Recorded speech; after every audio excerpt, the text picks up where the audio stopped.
Testing. 1, 2, 3.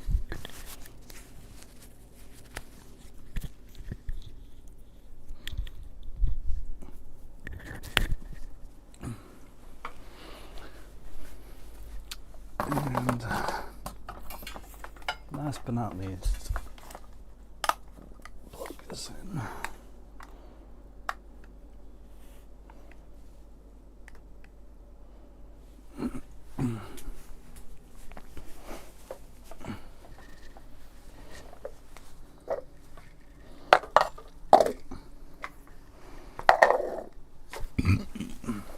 Excuse me. All right.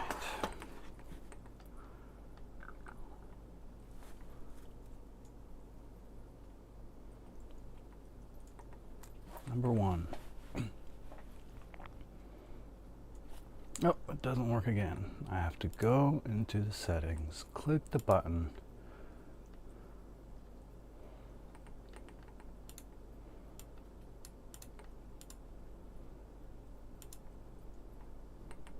Interesting. It doesn't work. Or is my camera covered? That's the secret. All right, hello everyone. Welcome back. Number 1.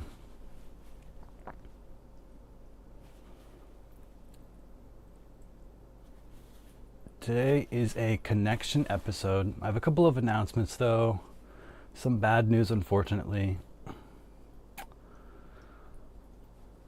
First off, my dad fell off of a ladder and really injured himself. He fractured his pelvis in a couple places and even broke a couple of his discs in his spine. So yeah, I talked to him. He seems to be in surprisingly good spirits, although he said he's in a lot of pain. He's still at the hospital, but so I'm going to be going up there. I decided I'm just going to drop everything, shuffle my schedule a bit and go up there for about a week. And yeah, so I don't really know what's up with the live stream. I'll probably try to do a little bit of live streaming all of that while I'm there, but I don't have the whole setup, so it'll just be a little bit different. For example, I might only be able to go to Twitch because I'll probably be doing it on my phone. But yeah, so I'll try to stay connected with you guys, keep you guys updated. What? Your food's right here.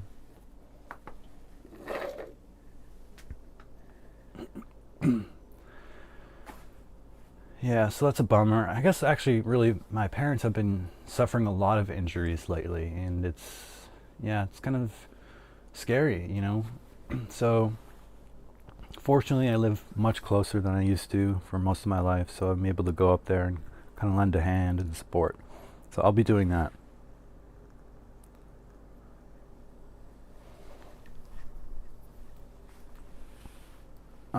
So other announcements, well, I'll probably just write this elsewhere, but I won't be streaming. I don't think I'm going to be streaming to Instagram or Facebook anymore. I'm not really sure that has any meaning or use. It seems like most of the people that I connect with, probably 8 out of 10 of them are from Twitch, and maybe 2 of them are from Kick. And I don't know, maybe 1, maybe 0 from YouTube. But at least YouTube has a bonus feature where we'll completely save all your videos, whereas all the other ones, we'll just delete them eventually. So it's nice to have a little archive there. So I'll probably just stick to those 3 platforms.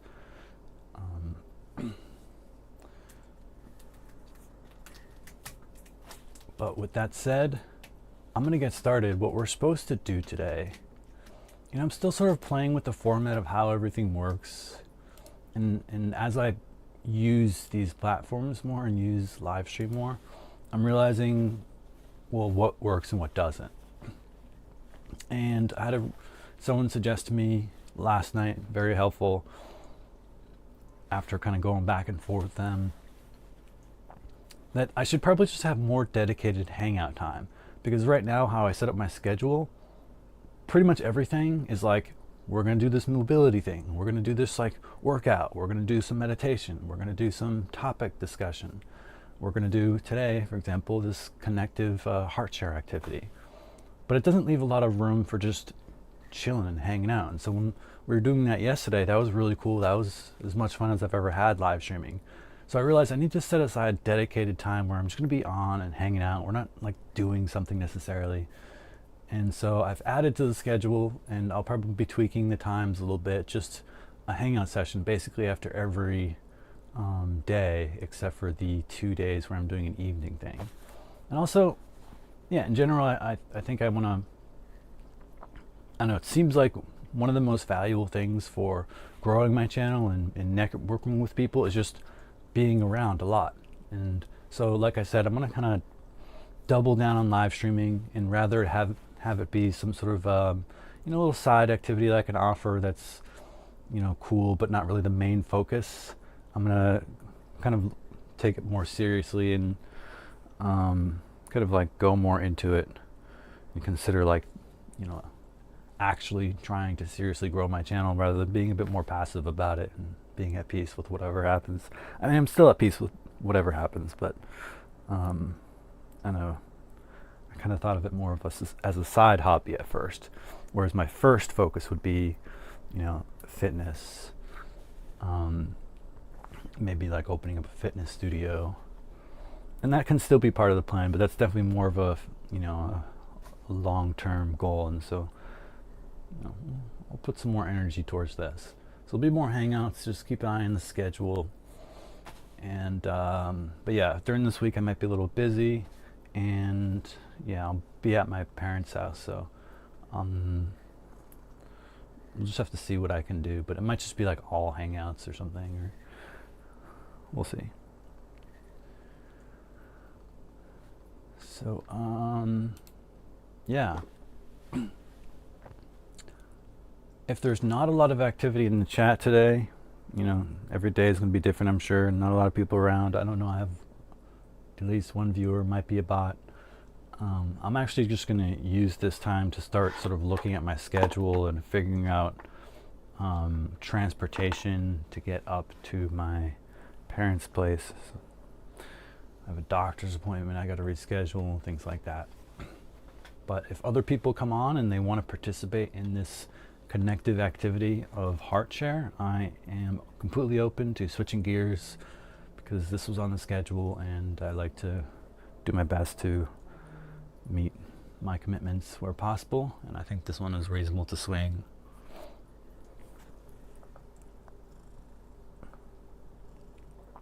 And, my dad's, he's in a stable condition. He's not in like gonna die anytime soon, hopefully. So I have some time, but I'm gonna try to go up today or tomorrow. We'll see. All right.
Oh, interesting. So this is actually the first time I decided to open up the Twitch streaming panel because, normally I'm using Streamlabs, right? So I'm like in this separate software and it gives me like a little bit of information, but it doesn't give me everything. So I decided to open up the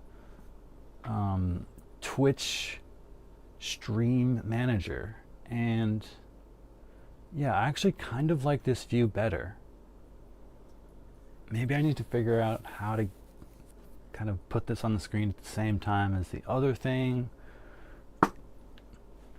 But it still doesn't say. I see. Okay, I thought it would tell me who's watching. It doesn't. Just how many people are watching. But I can clip something? What is this? I'm going to click that button. 30-second clip created. Okay, so like creates a clip if you see something cool. Oh, that's handy. Why don't I have that feature in Streamlabs? Like if something cool happens in the last 30 seconds, then you can click the button and it'll like snapshot it and save it somewhere. What a handy feature.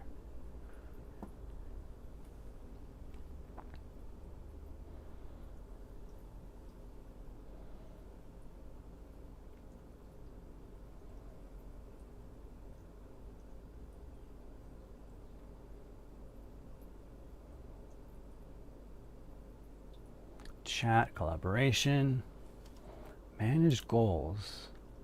Wait, what's stream together?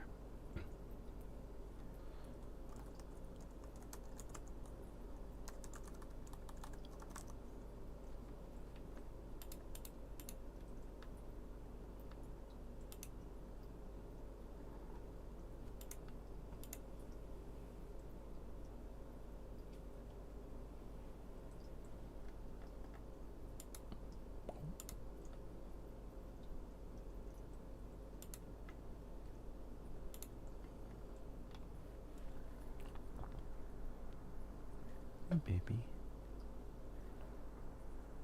Don't eat my cord. I don't think you'll like the flavor of that.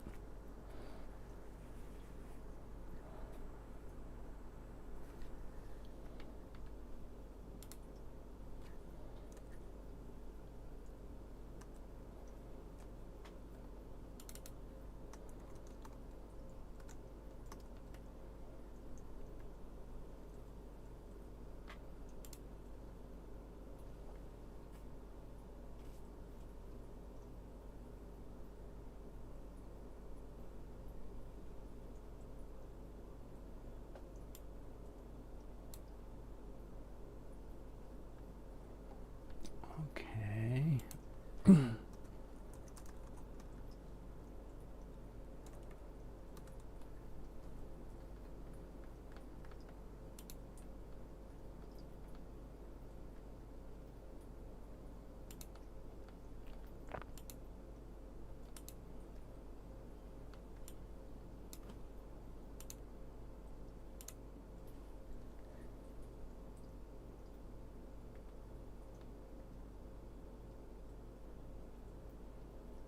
Okay, wow, it's making me jump through every single hoop just to figure out what this thing is.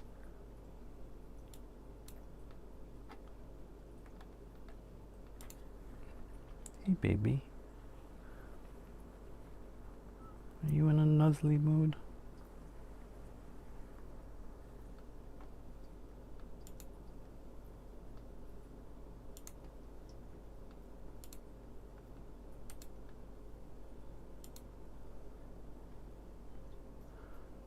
As a security measure, enter the 6-digit code we sent to your email.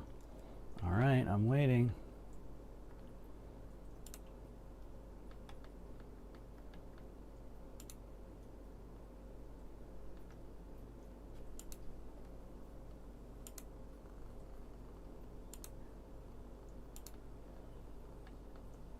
Hey, baby. You're so snuggly and nuzzly. What's going on? You want a special treat? Is that what? Special treat? Special treat? Whoa. Oh, you don't want to be flipped. You don't want to be flipped.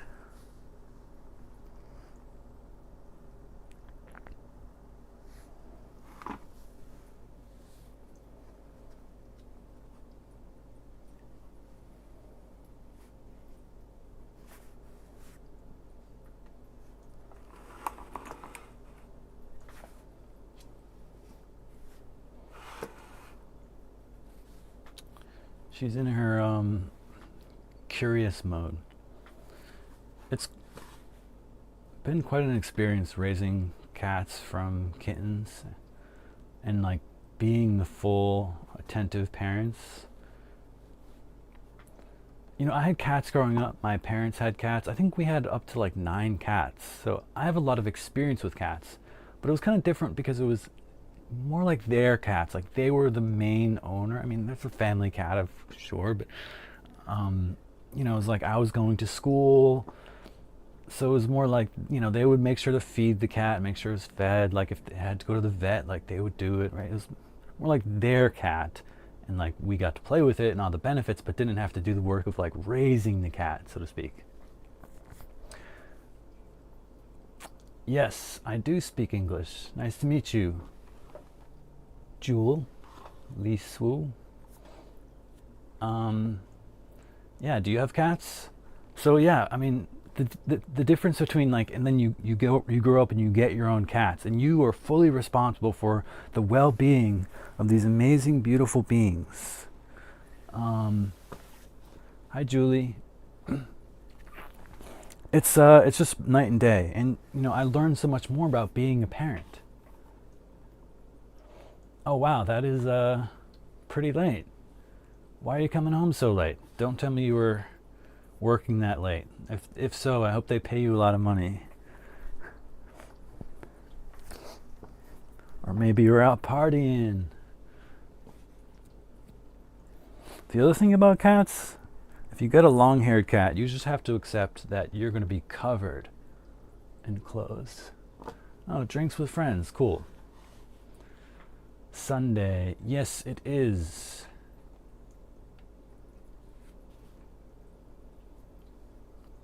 Oh.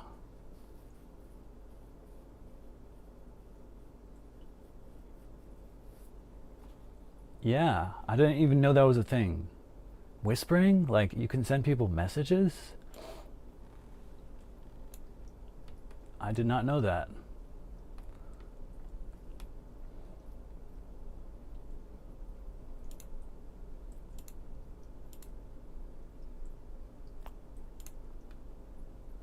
Yeah, I'm still learning. I'm still newbie. For sure. Let's see.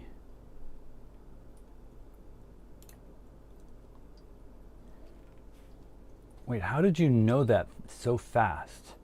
You're typing so fast on your phone. Are you a robot? Please don't be a robot. Please don't be a scammer trying to make me buy your crypto.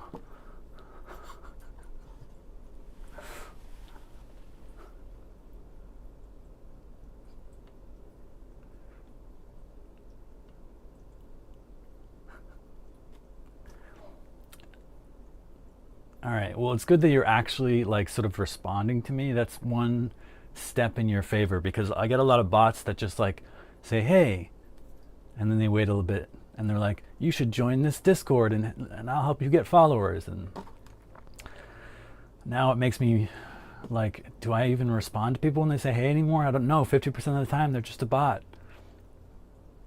So I believe you.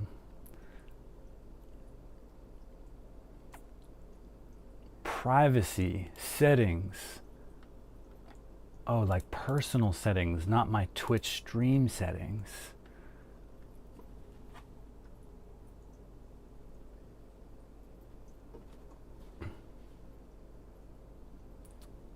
Okay. Left click. Well, for that, I need to go back to the channel, right? I need to go to my stream.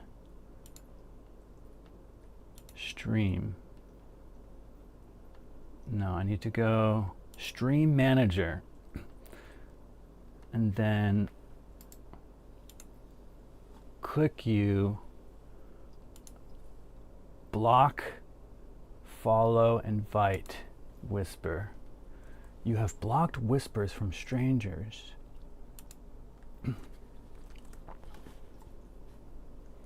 Oh no, it won't let me. Before you continue, please verify your phone number in order to proceed with this action.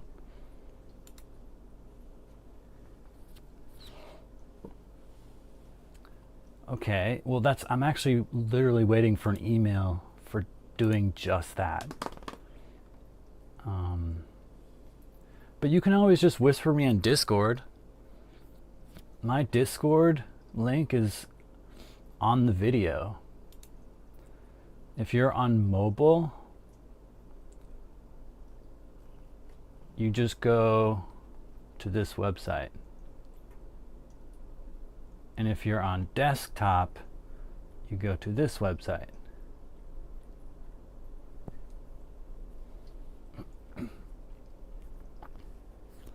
Yeah, Discord is, I thought Discord was universal. Everybody uses Discord. Oh, what do you use? QQ chat or whatever it's called?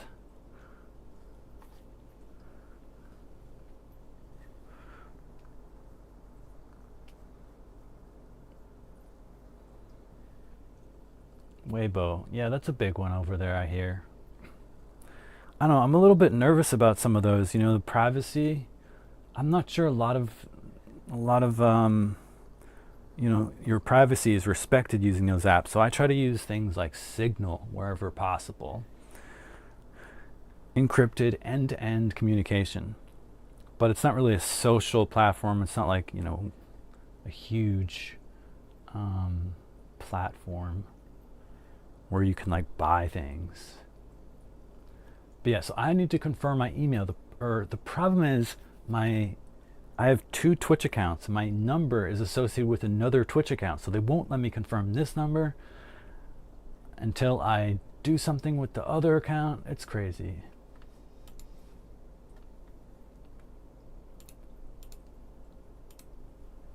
But yeah, I'm figure it out.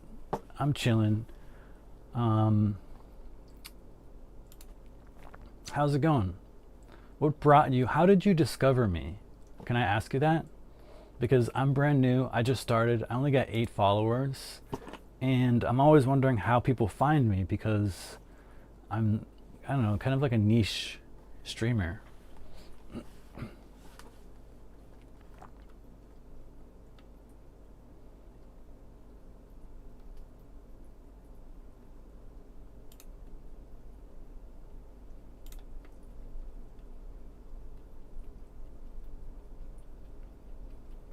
Oh wow, that's amazing. I'm getting recommended.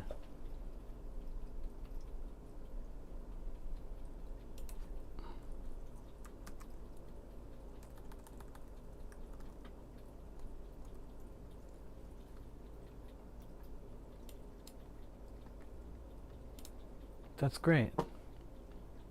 Maybe slowly over time, I will be slowly recommended to enough people to grow my channel. I could be a partner. But yeah, this channel, welcome. It's all about health and wellness.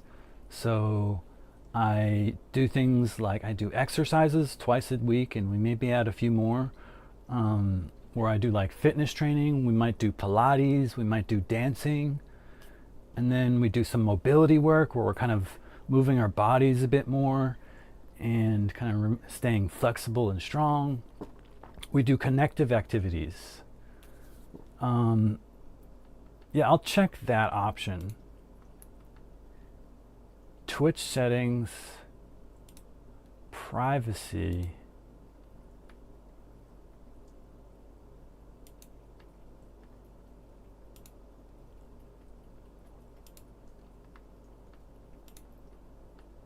Privacy center. No, that seems wrong. Privacy center. Settings. Security and privacy.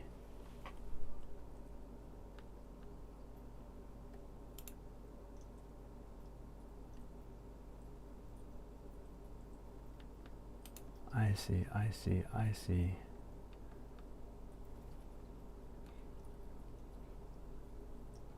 Block whispers from strangers. Okay, I turned it off.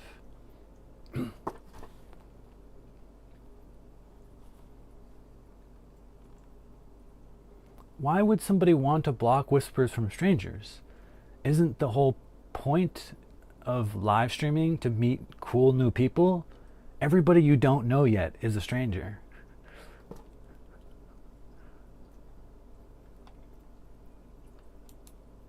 But I guess maybe like if you're super famous,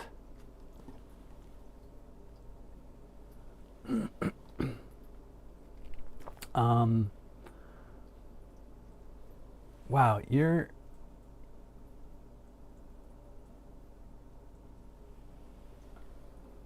sure.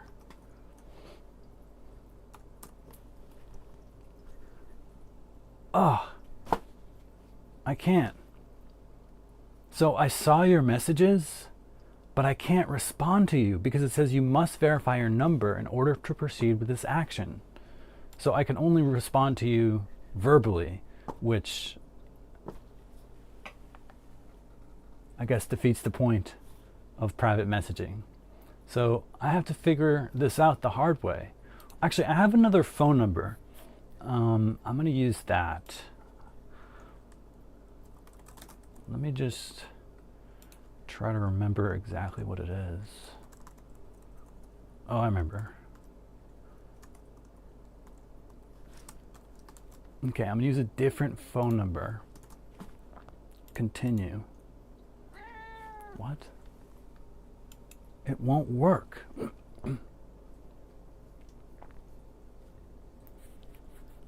I'm 39. But I have the body of a 25-year-old, according to someone from yesterday.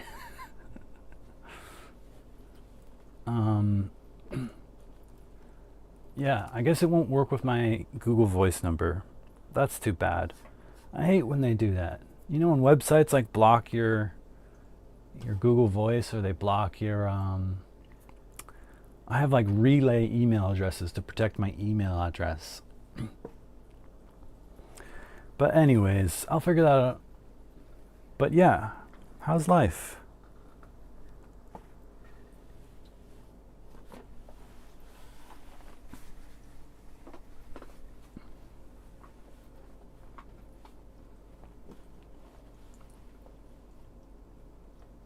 What's going on for you?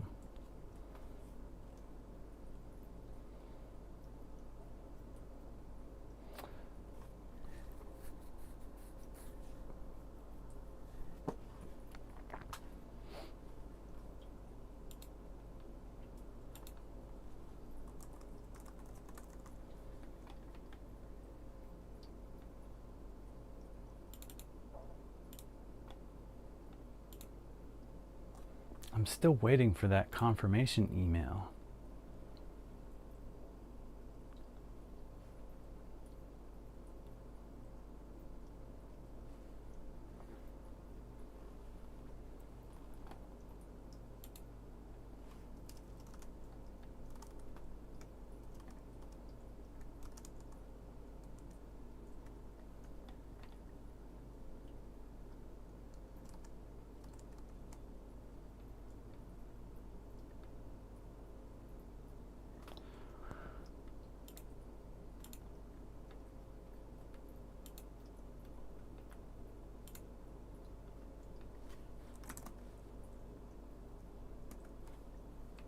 Did you get that message that I just wrote?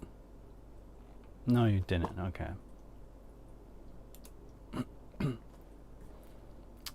I'm from New England, near Boston.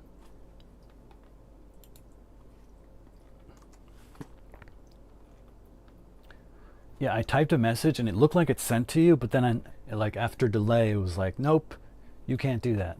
So I wasn't sure if it actually went through. But okay, yeah, I can talk to you this way.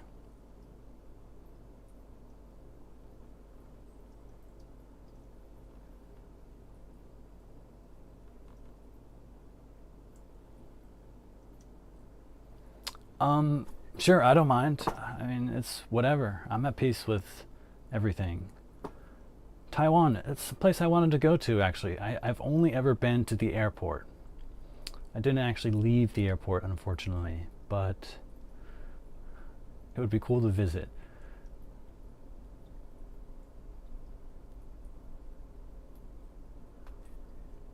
That's understandable.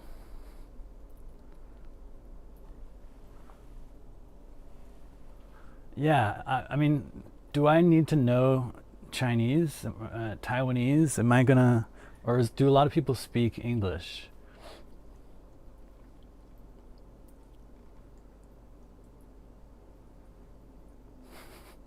Thank you.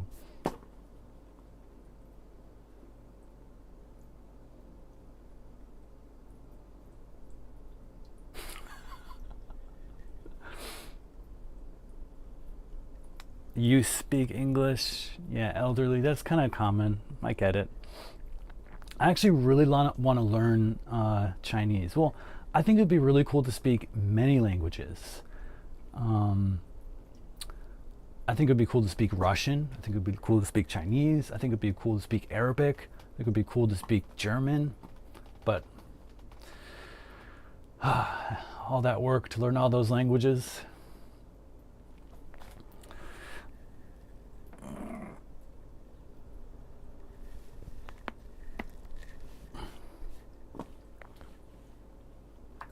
But yeah, how about you stop by next? Actually, well, that's not going to happen.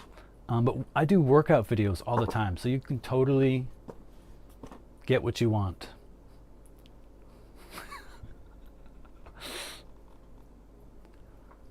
In fact, I have previous live streams you can check out on YouTube. Did I get the email? No. No. I don't know what's going on. I'm gonna have to figure that out later. But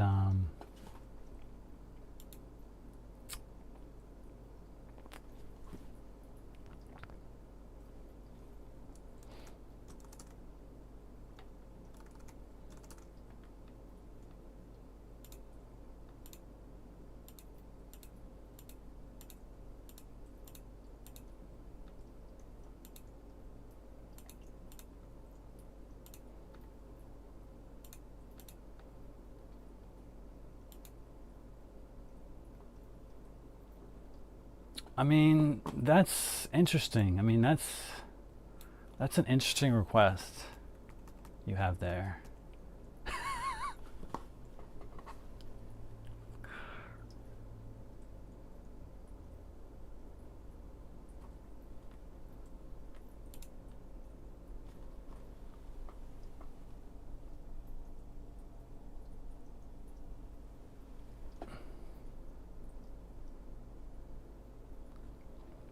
I'll tell you what, come to my next workout video and you'll see that all the time. I feel pretty comfortable. This is my incentive for you. And heck, come work out with us.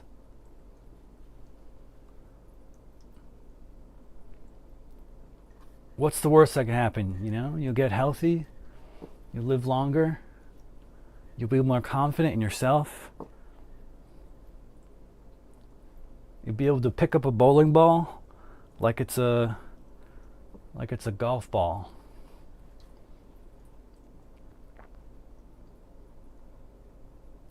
It is human nature.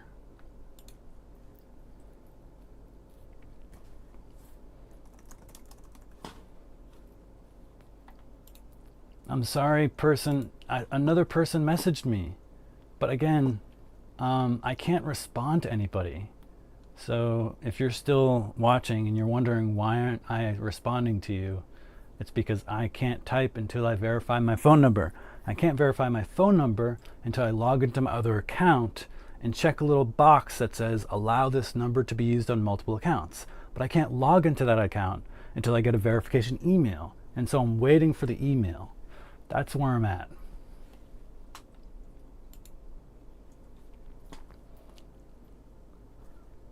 Sure. Again, I'm at peace. I'm comfortable. I'll try to give you the most honest answer possible. But in the meantime, I am going to see what things I need to move around.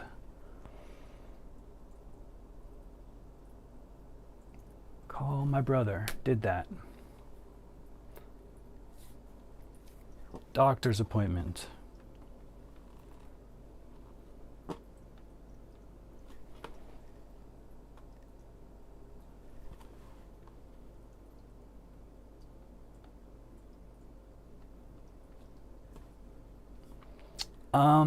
Wow.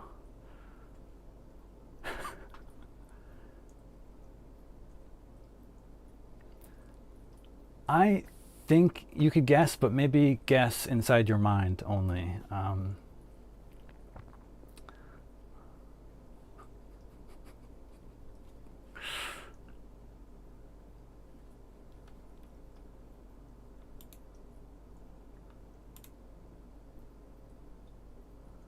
Oh, centimeters. Ugh, I gotta do the math. You know, carry the 2, divide by 5.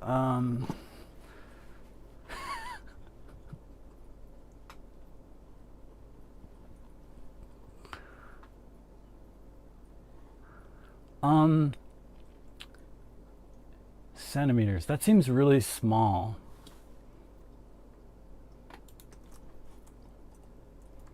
15.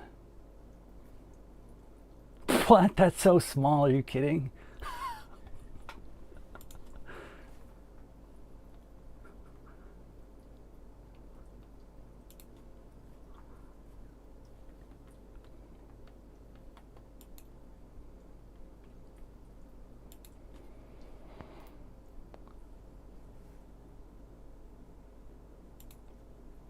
Okay. My list is to reschedule 2 appointments, doctor's appointment, and interesting, TBA.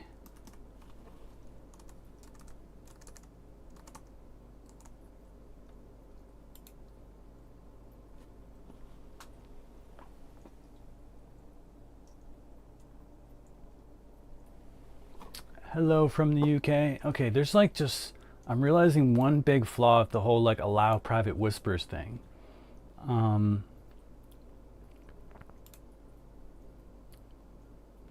It's a lot to manage. I never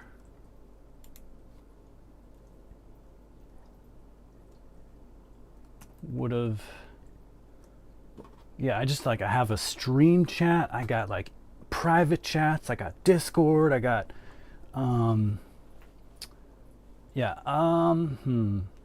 problem, I wish I could just message you, but I can't.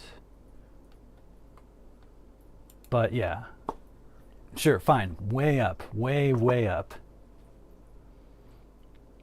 And I need to figure out a way to block these guys. Kick fam spammers. Is that like a word I could add to my Twitch bot? Let's see if I can do that.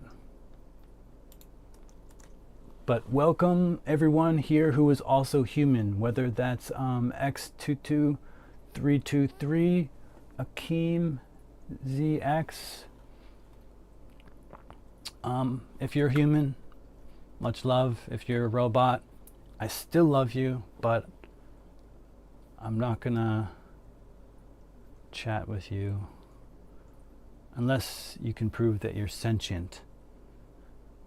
Then I would love to chat with you. If you're a sentient AI,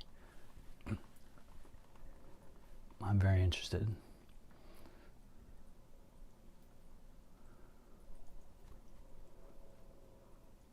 Up.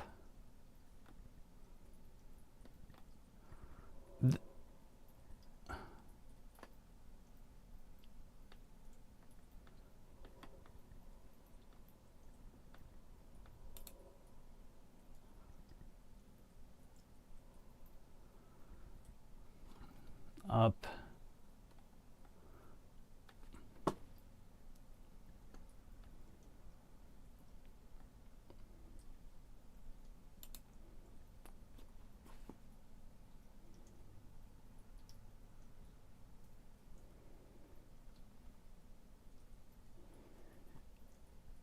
up.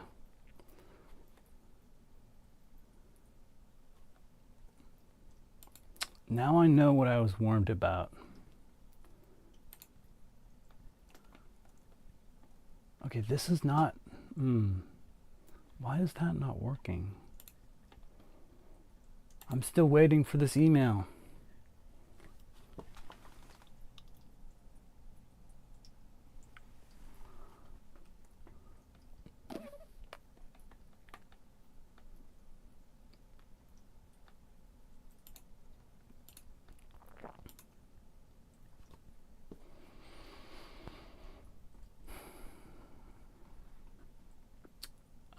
That's about, probably around there.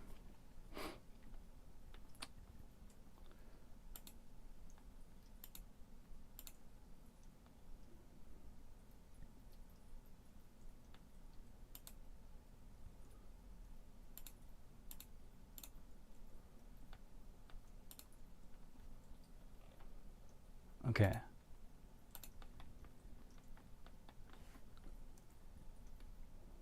I'm just going to make a note to myself to do this later.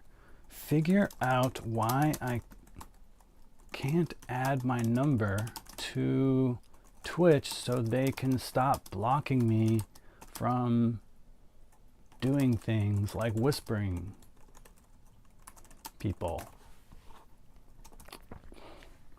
That's on my to-do list. But yeah, it just becomes kind of a lot to manage.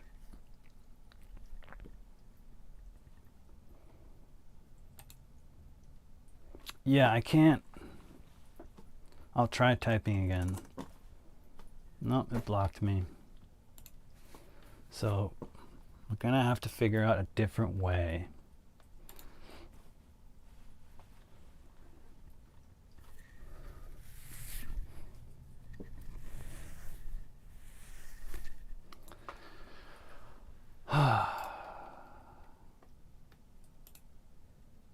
You should just get Discord.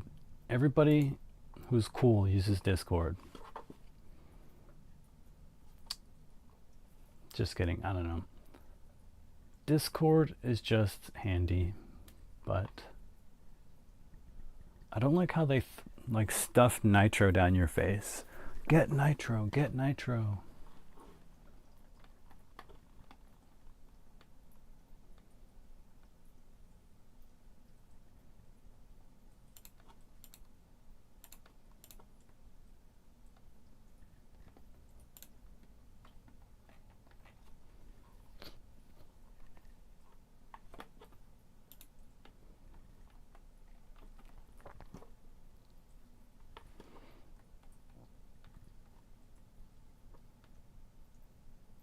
Are you still on the bus heading home? Do you like my hair? I just started growing it out a couple months ago. It's so voluminous.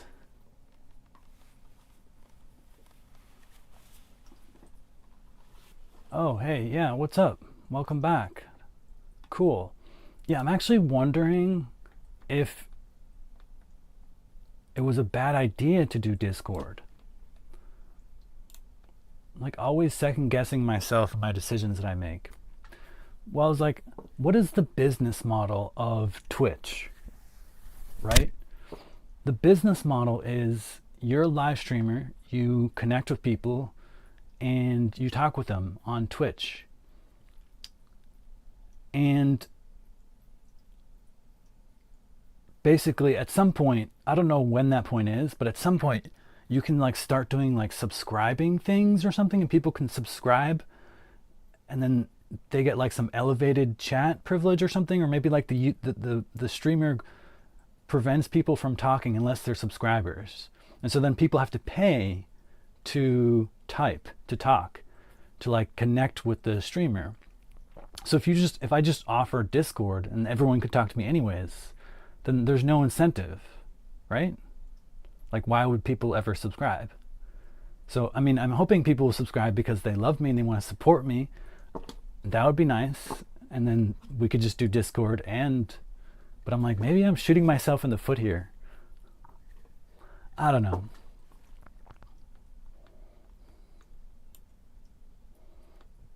I still don't know anything. Yes, Julie, get Discord. If you want Discord, I mean, if you want to communicate with me, where I can actually type back to you, you're going to have to get Discord or Signal. Because, yeah, I'll figure out the chat maybe one of these days, but, yeah. What do you mean it's so elusive? That sounds like a good thing. Yeah, I have Instagram. It's on my website. It's really the simplest website in the world. njb.fyi. Boom. 6 letters. And if you just look at that, you can go to the bottom and there's a link to my Instagram. And really all my social media. But I have a lot of social media, and I'm kind of like, should I even list them? Because I don't really use them, right? Like, I don't really use Facebook that much. I have it. I've had it for a while, but I'm not on it. I don't really use it. So if people message me there, it's very possible I won't even hear them. I won't even notice that they sent me a message. Instagram, same thing. Well, I created a new Instagram for this because I was like, maybe I need to separate my current Instagram that has a lot of private life stuff from my new brand Instagram.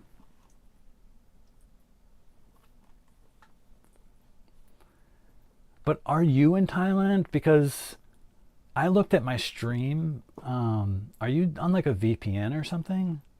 I looked at my stream activity for yesterday. You can look at analytics, where did the people who watched your video come from? And there was a person from Singapore, and there's a person, 3 people from the United States, and 1 person from the UK. Oh, okay. Yeah. So, because I didn't notice anyone from Thailand, I'm like, this person lied to me.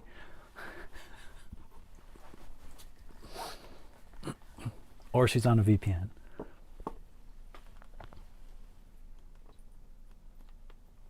Yeah, go ahead and create it, Julie. That's the best way. It will open up your world. It's so easy, just a quick little app. But yeah, Instagram is one of those things too where, well, first of all, I created a new one to kind of segregate my personal life from maybe what this, this could be a separate brand identity or something. I gotcha. I use a VPN all the time. When do I think I'll visit LA? Oh, I don't know. But I do need to go there and pick up some stuff from my storage. And I want to visit my family down there. So we'll see. But probably within 6 months. But wait, so you're there just visiting, or you live in LA now? I thought you were telling me to come to Thailand.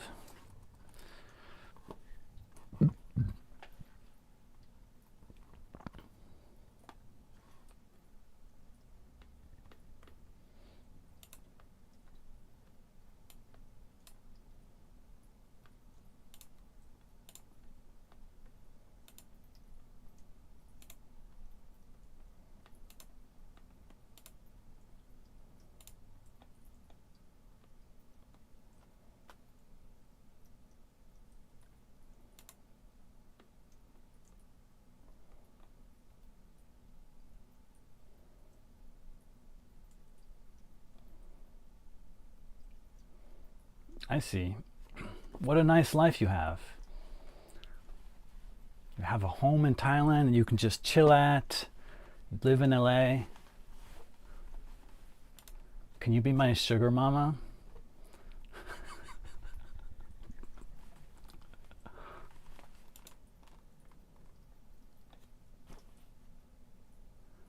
That is a hell of a commute. What's up, Micah?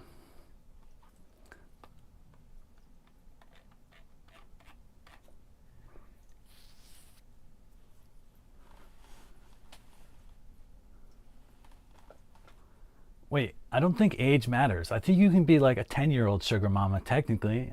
I thought it was just about how much money you have.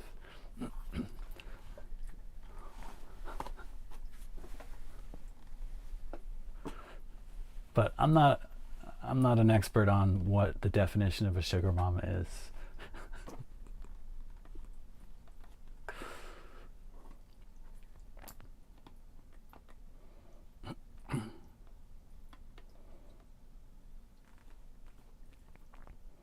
But yeah, I do really want to go to LA. I need to pick up my camera.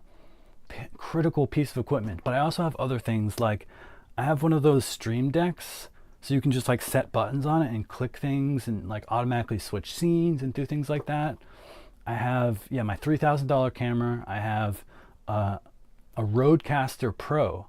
I don't know if you guys know what that is. It's like a really nice, simple soundboard kind of thing, like audio soundboard, so you can like make it easy to manipulate sound inputs. So I have a lot of stream. I have like a bunch of soft lights to like get better lighting, because right now it's just like overhead lighting. It's not necessarily the best. So I just have a lot of stuff there that I want to grab and bring over here. That's probably a good idea. That should be a clip. Where's that button? I'm still figuring this whole thing out. It looks like Twitch is where most people come from. Like I said, I'm doing this like Streamlabs thing to go to like multiple locations. But the only people I get from Kick are spammers. I guess Twitch is still the king. I added you. I accepted your friend request. Hey.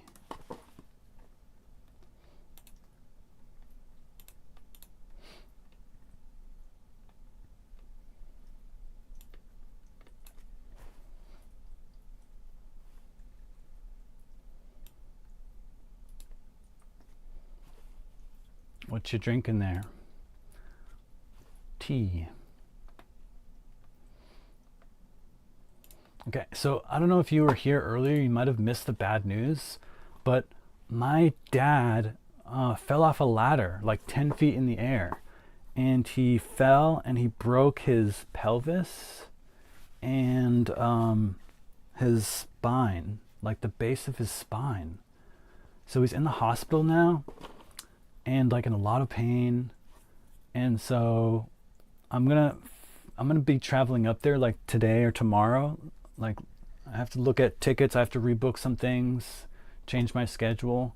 But if you were gonna come by, I had planned to do like a workout live stream with Nicole and some other folks. Probably gonna have to postpone that. I think he's fine. He's stable. You know, he's not in any critical condition. He's just in a lot of pain. And I think they're gonna release him tomorrow, he said. And so I was just like, let me come up there, let me help. My parents are normally very much like, no, don't come over here. We're really good. We can take care of themselves. They really value like their independence and their ability to take care of themselves. So I was like, no, please, let me come up, let me help. So he's like, fine. So it's good. You know, he's going to be in pain. It's going to be hard for him to move and get stuff. And I'll just be able to help around the house. So I'm going to probably do that tomorrow. But yeah, I think he's okay. So that's good. It's just there's been so many incidents. My mom also broke 3 of her ribs in like a separate incident. She was just walking and she tripped and fell and broke 3 ribs. And she's at work today. She's like, oh, it's okay. I just like patch it up and keep going. Like, what? Who does that? And before that, like 2 weeks ago, my mom she had like a heart like palpitation issue. And she was in the hospital for like 2 weeks. So I don't know, my parents are getting old. They're in their 70s. And, you know, it's just this like point where, yes, bubble wrap them, something, I don't know, but I'm glad that I'm nearby now, because for most of my life, they were in Boston and I was over in California. So if anything happened, it was like a little bit impractical. I couldn't just like quickly take like a bus or drive over there. But now that I'm much closer, I can sort of help out. especially when most of my other siblings are very busy. You know, they got like jobs. One of them has a kid, so it's just a bit trickier to like help out. And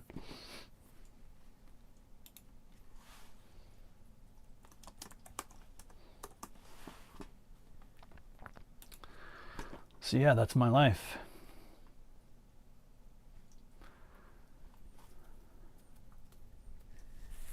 But hopefully my brother can come up and help too. He's nearby. He's even closer.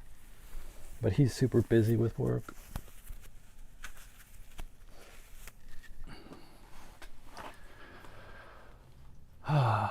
So yeah, I will be updating the stream schedule. Heck, I'll do it right now just to get on top of it.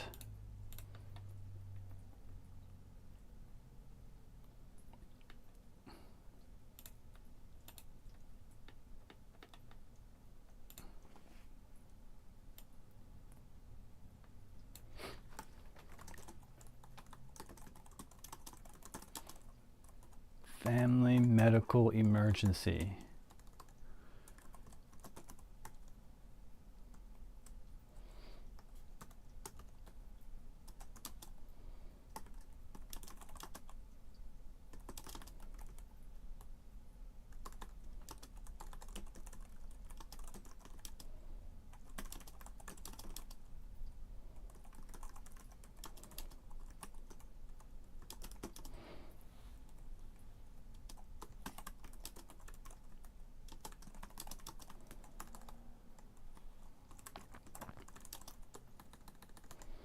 I'll be postponing the usual stream schedule and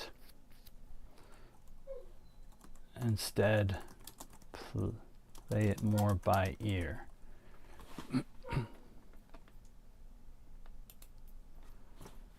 I should actually, it's so important. So this stream for me is like, you know, the culmination of all the years of sort of like wisdom that I've acquired about eating well, about exercising, about meditating, about connecting with others and forming strong friendships. And yeah, absolutely. I think that's these are some of the things that my parents completely did not address. And one thing is like being healthy into old age, right? Like I have this image of my grandparents and they were like so frail and like walking around at like 70, they could like, if a little twig dropped on their shoulder, they would like break their shoulder. They were so frail. And my parents are like kind of getting to that point. I'm like, like it's not too late. There's some exercises you could be doing to like build up a little bit of your muscular strength, like increase your bone density so you're not super frail. And like just do mobility exercises to like make sure that you're like staying mobile. So yeah, it's really important. Like you can't sleep on exercise. It's something that if you don't want to be a super frail person into old age, you got to just commit to doing a little bit of exercise throughout your life. So yeah, maybe I'll try to get my parents. That's a good idea. Invite them to do live streams. I'll change the channel, parent live streams, and we all get our parents to be healthy. That'd be cool. Oh no. I hear my dog barking very loudly, and I hope he didn't find the opossum again. Might just be the mailman. My dog attacked an opossum last night. It was crazy. I've never seen him do something like that before. It was like hissing in a corner, and he had it cornered there. And yeah, I thought he was just going to keep barking, but no, he lunged forward and was like, ugh. I thought the guy was dead completely. But somehow it managed to scamper away. So I just hope it actually left and learned its lesson. Hold on, I need to check on the dog. He keeps barking. I will be right back. I apologize.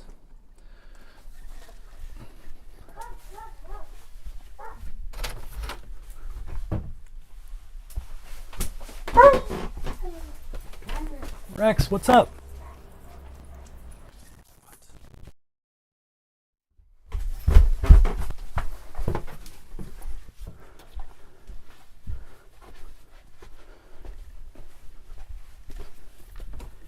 I wonder how far this audio transmitter translates.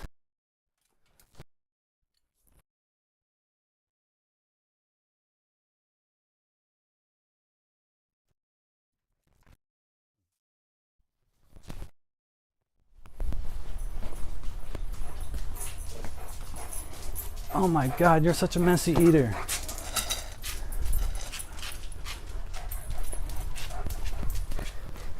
Do you want some water?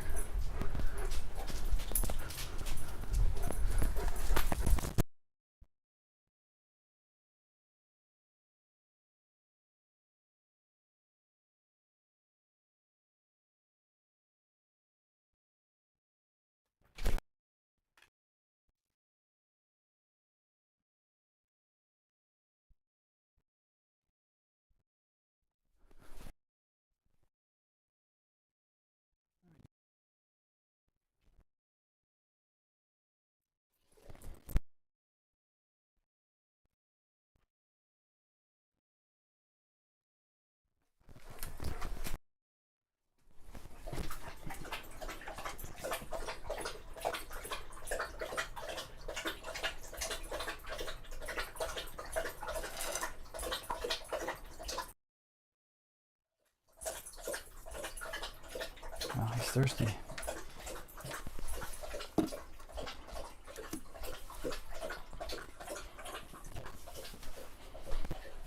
Okay. I think he's good.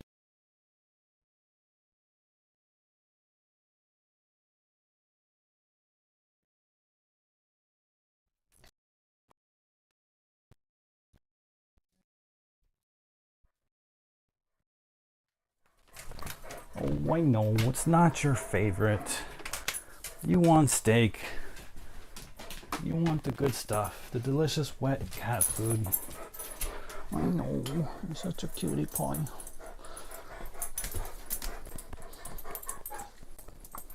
Okay. That's what you want, water and attention. I'll give you a little bit. Here's a belly rub.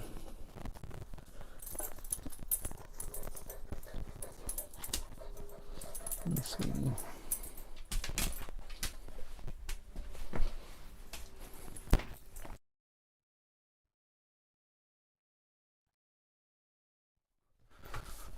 It's a party up here. It's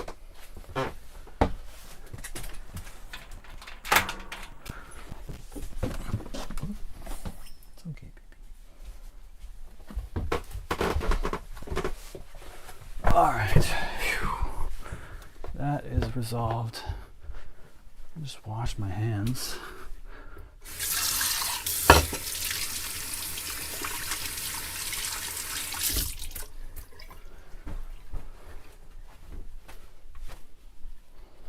And I'm back.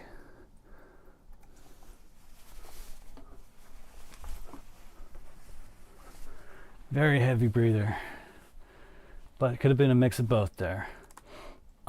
Did you guys hear all that? I'm curious. Yes. Okay, cool. Thanks for letting me know. That's cool. So I can kind of like walk outside and concert industry.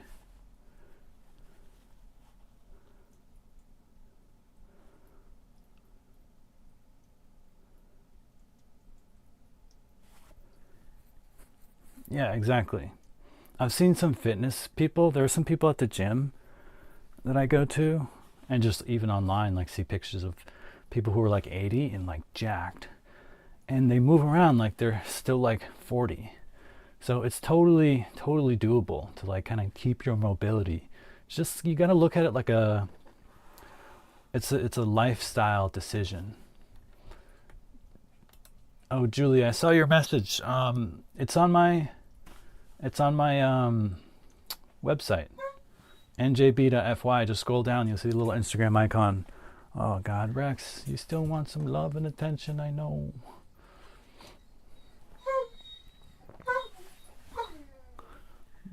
You hear that?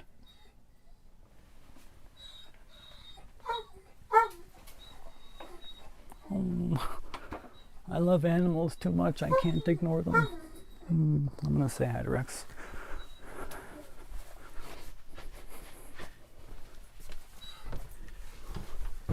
Rexy boo.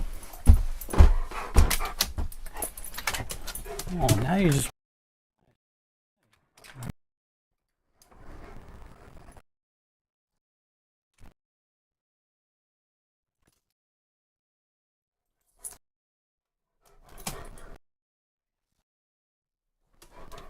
Yeah, Rex is a dog. I think he's 14 or something, or like 13 or something. I would know, but not actually my dog, but family dog.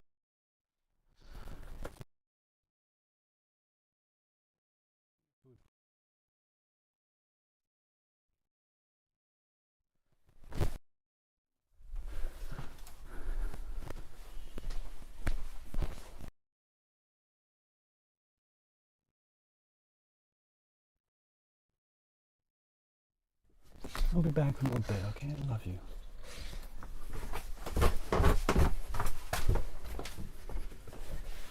Oh, I love you too, baby. All right.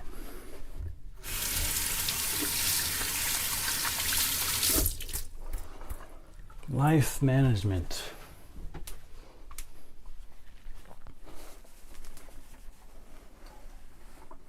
Oh, thank you. Yeah, beautiful rag dolls.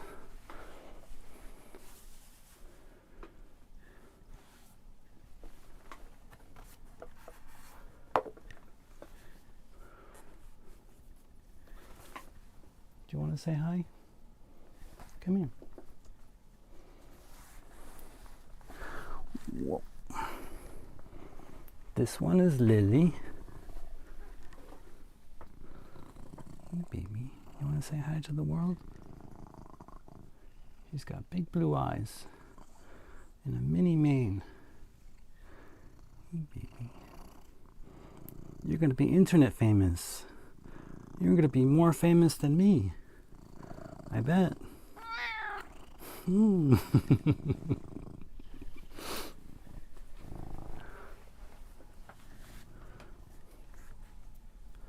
Yeah, she's a loud purrer.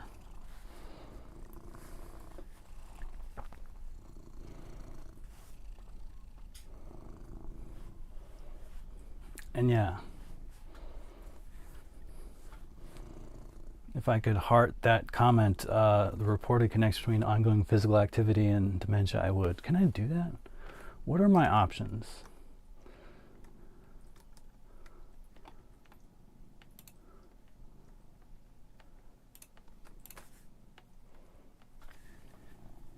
Hey, baby.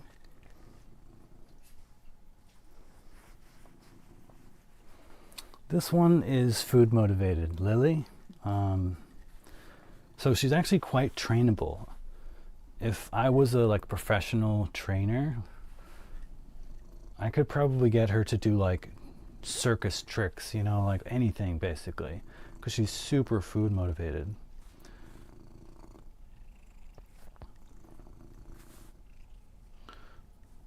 The other one, Siri, short for Cirilla, is not food motivated. She won't do anything.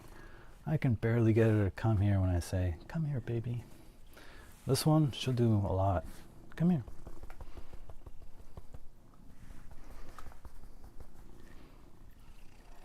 Good girl. Good girl. There you go.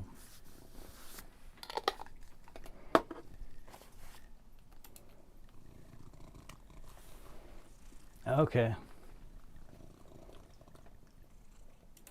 Did you send me a friend request?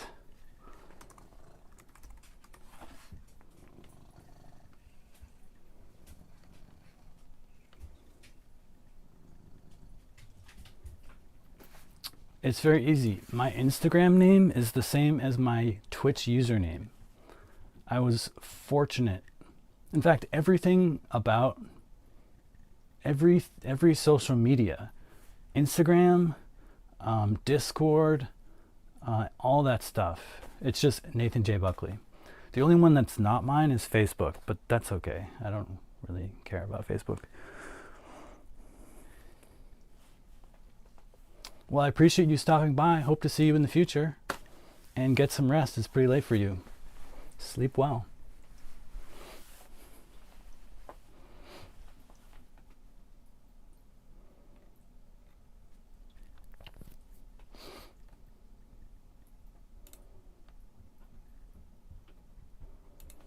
I need to figure out, I need to write down, what do I need to pack? I need to pack my laptop.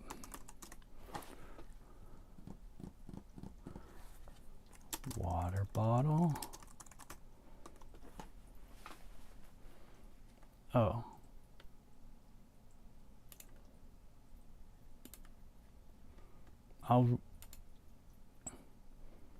Are you talking about Discord or Instagram or what? Which one?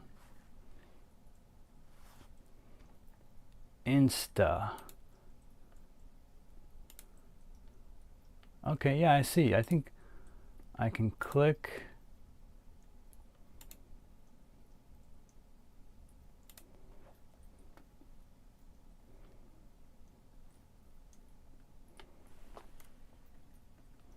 Yeah, I'll try to see if I can.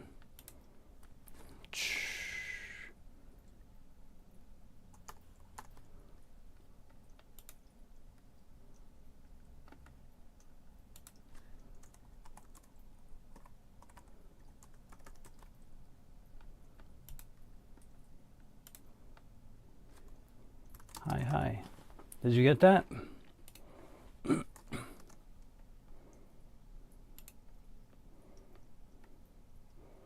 Communication established.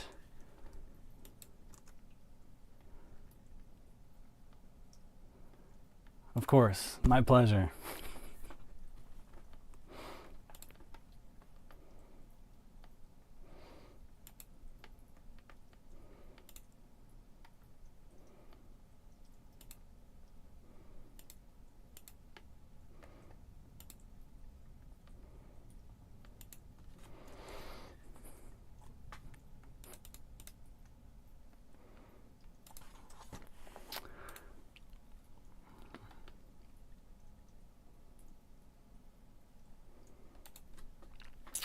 Okay. Okay, well, I don't want to keep you up. It's very late.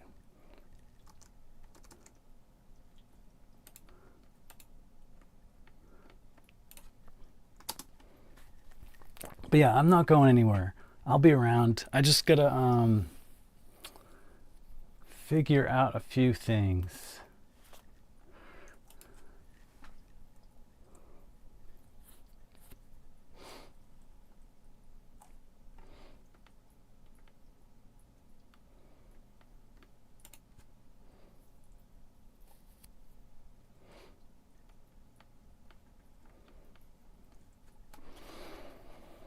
Cancel doctor.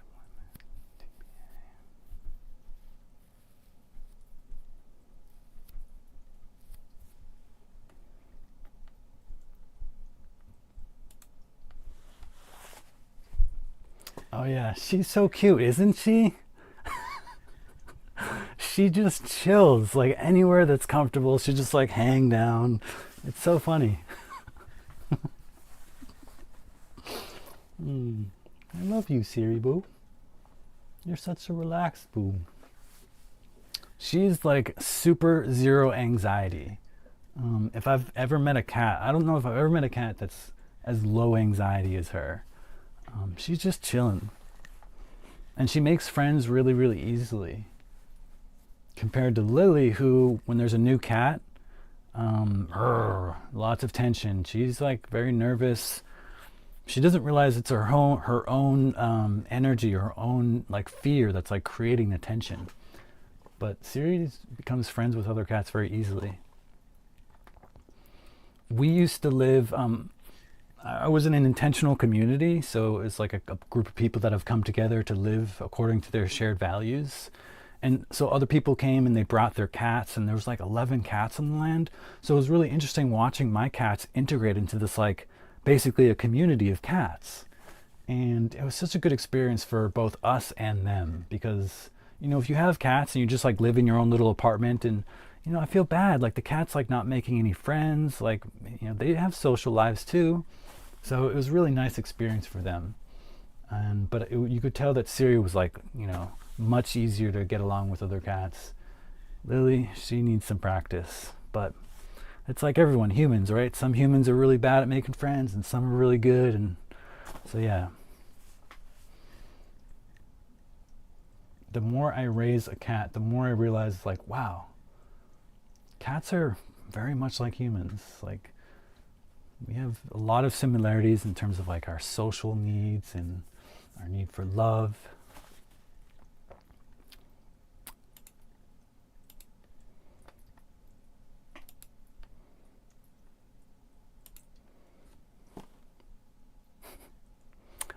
I can't. I don't know where my phone is, but yeah, I'll absolutely, sure.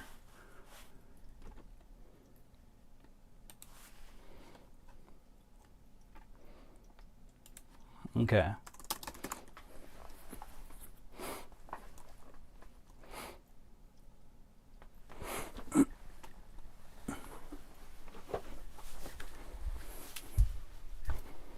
Where is my phone? I don't have a phone. It is gone.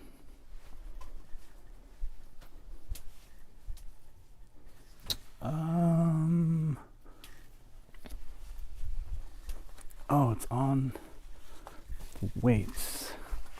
Aha. Found it.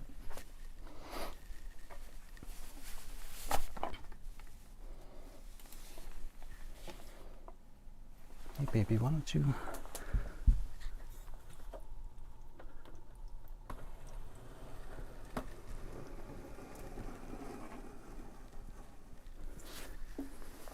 You can be the star of the show.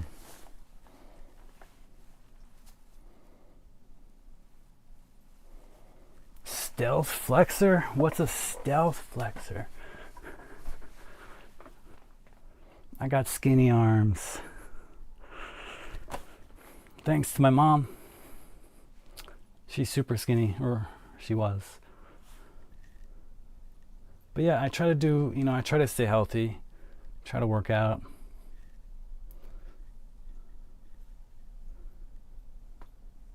Baby.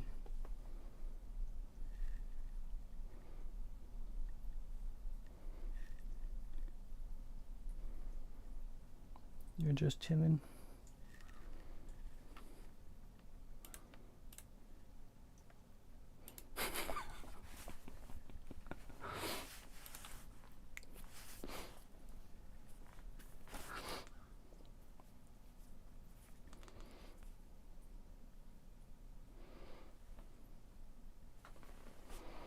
I really don't like my hair.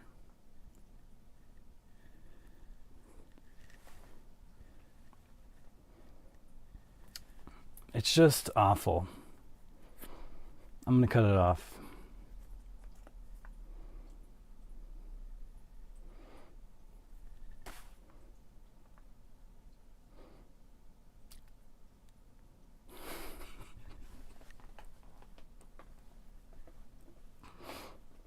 Oh, well, thank you. I appreciate it. I've never really like cared about my hair, really, in the sense that, you know, I would wake up in the morning. I remember like elementary school, middle school, high school, college, just wake up, just like shove it back and go to school. I didn't really think about it until years later, when it kind of dawned on me that your hair is part of how you present yourself. And if you have like, you know, kind of a presentable figure, that'll change how people treat you. It's kind of a mind-blowing realization. I talked about it yesterday. So then I started, okay, like maybe I'll like make my hair a little bit nicer.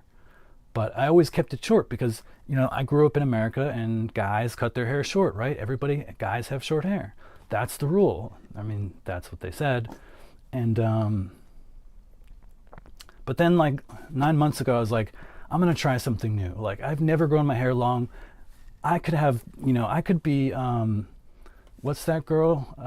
Entangled, right? She has like really beautiful long golden hair. I could have the nicest hair in the world, and I would never know because I always cut it short.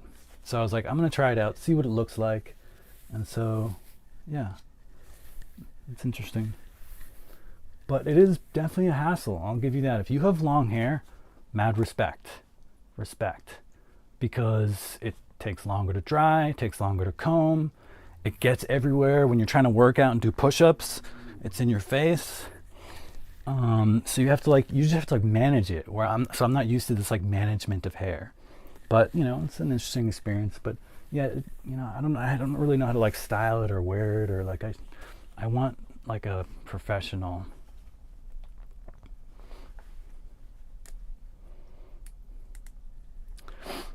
Like a professional who can be like, oh, cut it a little bit here, use this professional kind of shampoo, it's perfect for your hairstyle.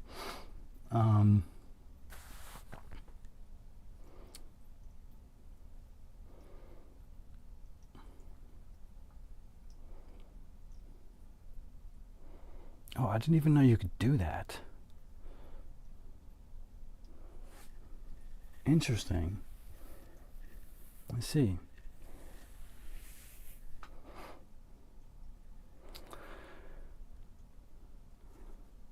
Yeah, I'm really bad with all that stuff. But yeah. Anyways, so this was originally supposed to be a heartshare session. I'm getting distracted.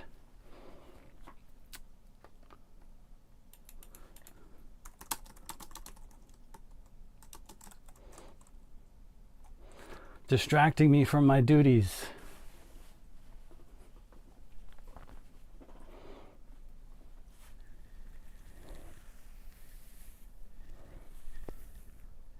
Oh, well, thank you. All right, fair is fair.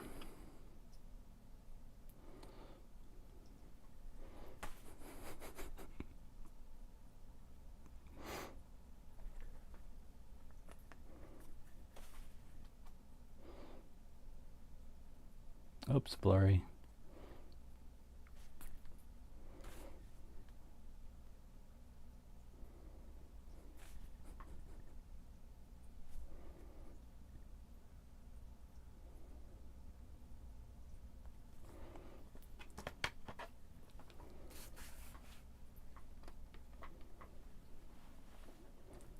Yeah.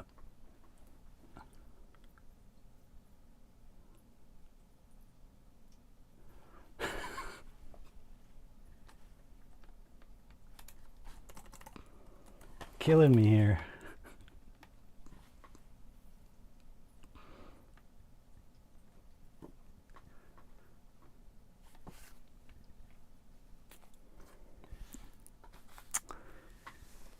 Baby.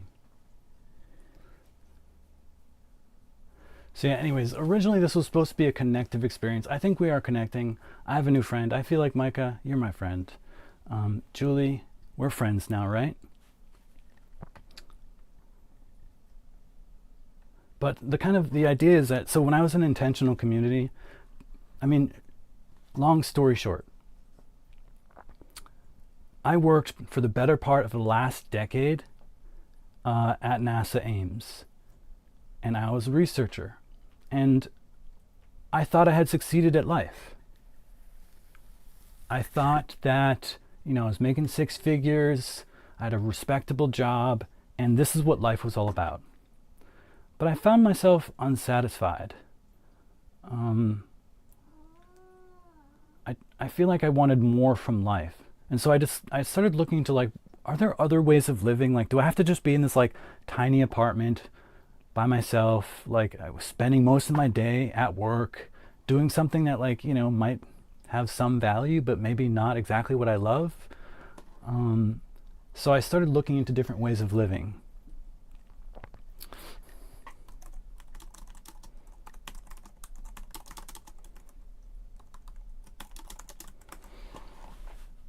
And I discovered this idea of intentional community. And this is like when a bunch of people just come together and like, look, we don't want to live in this like paradigm where we're kind of like all separated in little apartments and single family homes. We want to come together and live collectively and like share the burden of living.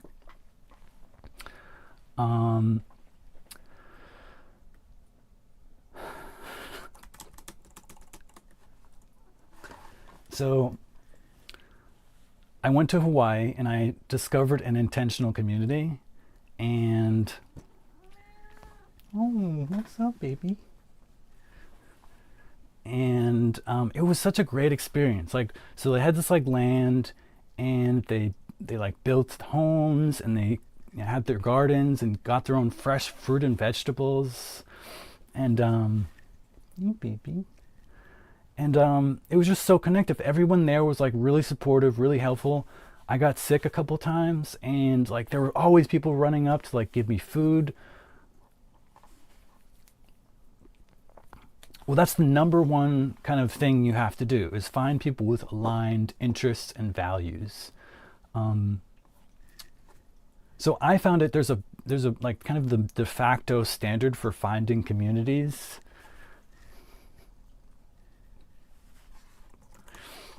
Is ig.org, or sorry, ic.org, intentional community, basically, ic.org. And you can look up and like find communities and kind of like get a sense of which they list their values and stuff. It's kind of a nightmare in a way, because I personally would do something more to make it easier to find and match people with communities. It's more like a dating app where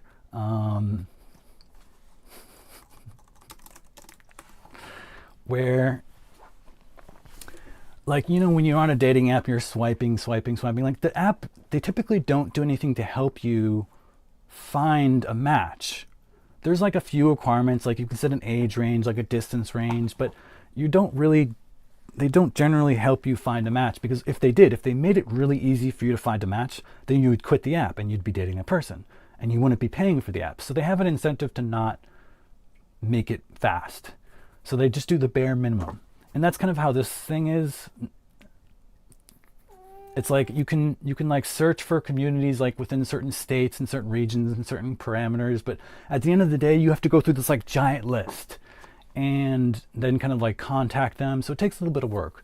But basically, yeah, at the end of the day, the best thing to do is just find some that seem right, give them a call, see if they're accepting new members, and then just go visit for like a week. And so we had a lot of people come visit that way. I just dove in. I just went to Hawaii and I'm like, I'm coming. And yeah, it was a great experience. Now, I'm not still in Hawaii now. I'm in New York.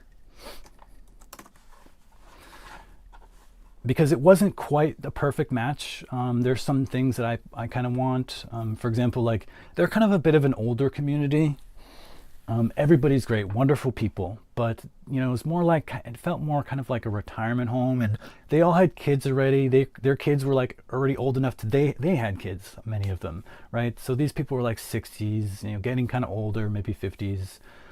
And so for me, I'm looking for a community that's going to be a bit more spread apart in age. So there's like a lot of young kids, there's like middle-aged people, there's old people. Like I want that diversity, and definitely a community that's really open to just having kids and people continuing on, you know, the community, because that's important. And then of course there's some like administrative stuff that I kind of prefer. Like I think there's many ways to to make decisions, right? So when you have a bunch of people in a community and there's various activities that you do that might earn money for the community, and then you have this community pool of money, who decides how to spend that money, right? So usually it's like, okay, everybody decides, but how? Do you just like make a vote? Is it democratic? Or do you do consent-based decision making or consensus-based decision making, right? There's different ways to, here you go, baby. There's different ways to like set up the power structure, the governance structure. And their particular one was consensus. And I think there are flaws with that system. The idea is really nice. It's like everybody in the community gets to have a say. And if anybody says no, whatever's like being proposed doesn't happen. So if someone comes to the floor and says, I propose that we build a shower over here, it's much more convenient, it will help us out, and they give all these reasons, everybody in the community has to say yes. They have to consent to that happening. If everybody says yes, then money is allocated and it's figured out and that project gets done. But if one person, even one person says no, then it doesn't get done. And then usually you talk to that person, okay, like, well, you don't want it this way. What do you not like about it? Like, do you want it to be facing a different direction? Do you want to be in a different spot? Like, and you kind of work with them and figure it out. So that's a common way of doing it. It's consensus based, but it's a bit slower.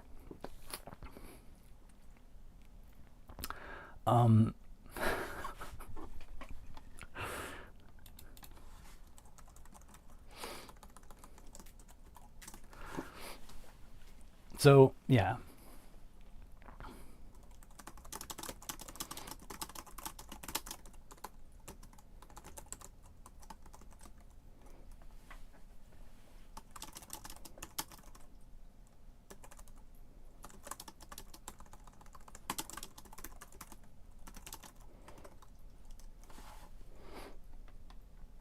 Well, yeah, so that's one of the big problems with consensus-based decision making is that when the community gets to a certain size, like it's not too bad at like 5, 6, 7, 8 people, but once you start getting to like 15, 20 more people, it gets really hard to decide things because there's always going to be at least one person who's like, no, I don't want that. And then so you're like working with all these people. Imagine if you had 200 people in your community and getting buy-in from every single person would take so long. And so I was already experiencing that. We had about anywhere from 10 to 15 people. And yeah, sometimes it took a long time to decide things. And so I think consensus is nice in principle. What's up, Ashega? Welcome, welcome. We're talking about community. Oh no, are you a bot? No, you tricked me. But yeah, so there are other ways of doing it. He is a bot. See, I can't say hi to people. If I do and they're a bot, it hurts my soul. I guess it's okay. It's just a bot. They don't know. So yeah, there are other ways of doing it. Like it's really nice in principle. Everybody gets like an even vote. Everybody, it's all perfect, la la la. But it's not really. It gets impractical when your community gets to a certain size. So there are better decision-making systems. For example, sociocracy, which I think is like there's no perfect system, but it's really it fixes a lot of the flaws of consensus, and you can structure it in a way that it values people who have expertise for certain kinds of decisions. So like imagine if you have a decision like what kind of seeds should we grow in our garden? What kind of plants, right? You don't want any random person deciding that. Like there are specific plants that are going to grow in your particular climate based on how much rain you have, how much sun you have. Like you want the gardeners and the plant people to have the most influence on what gets decided. So it's not equal. It's more like the experts get to decide.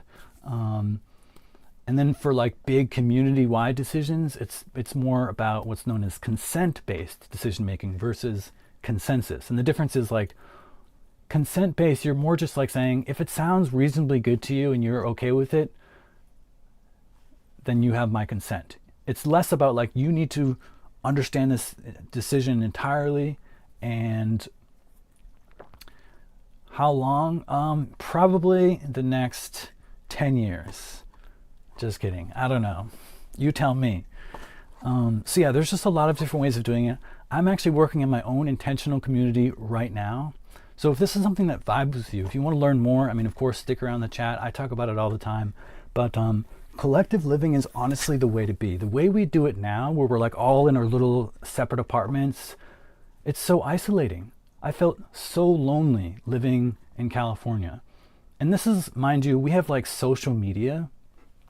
We've never been more connected ever in human history. I can press a button and communicate with someone in Taiwan in 1 second.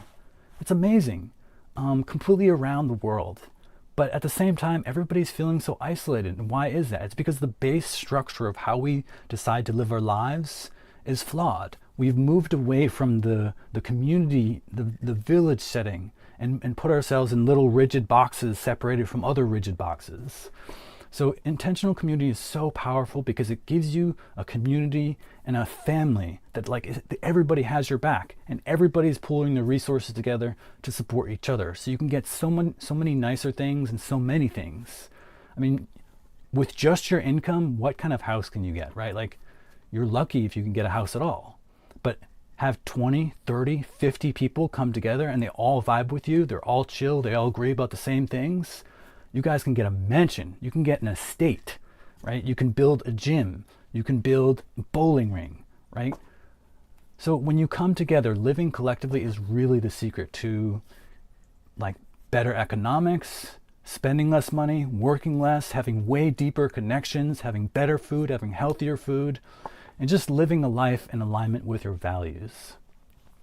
So if you vibe with that, if you want to be part of an intentional community, if it's at all curious to you, definitely subscribe, stick around, because I'm setting up one myself. It's definitely going to happen.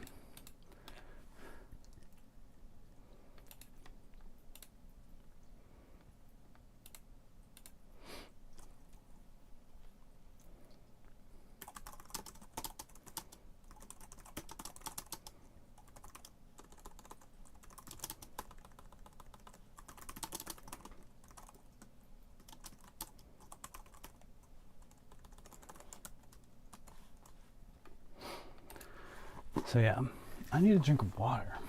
Where is my water bottle?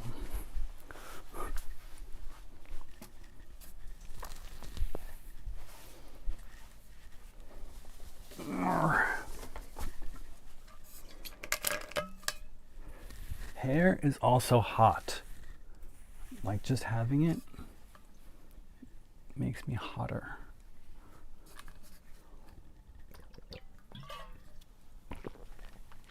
Hey, baby.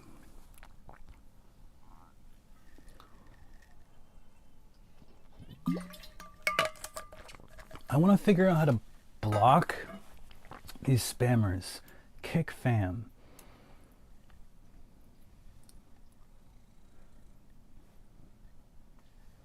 Open up Streamlabs.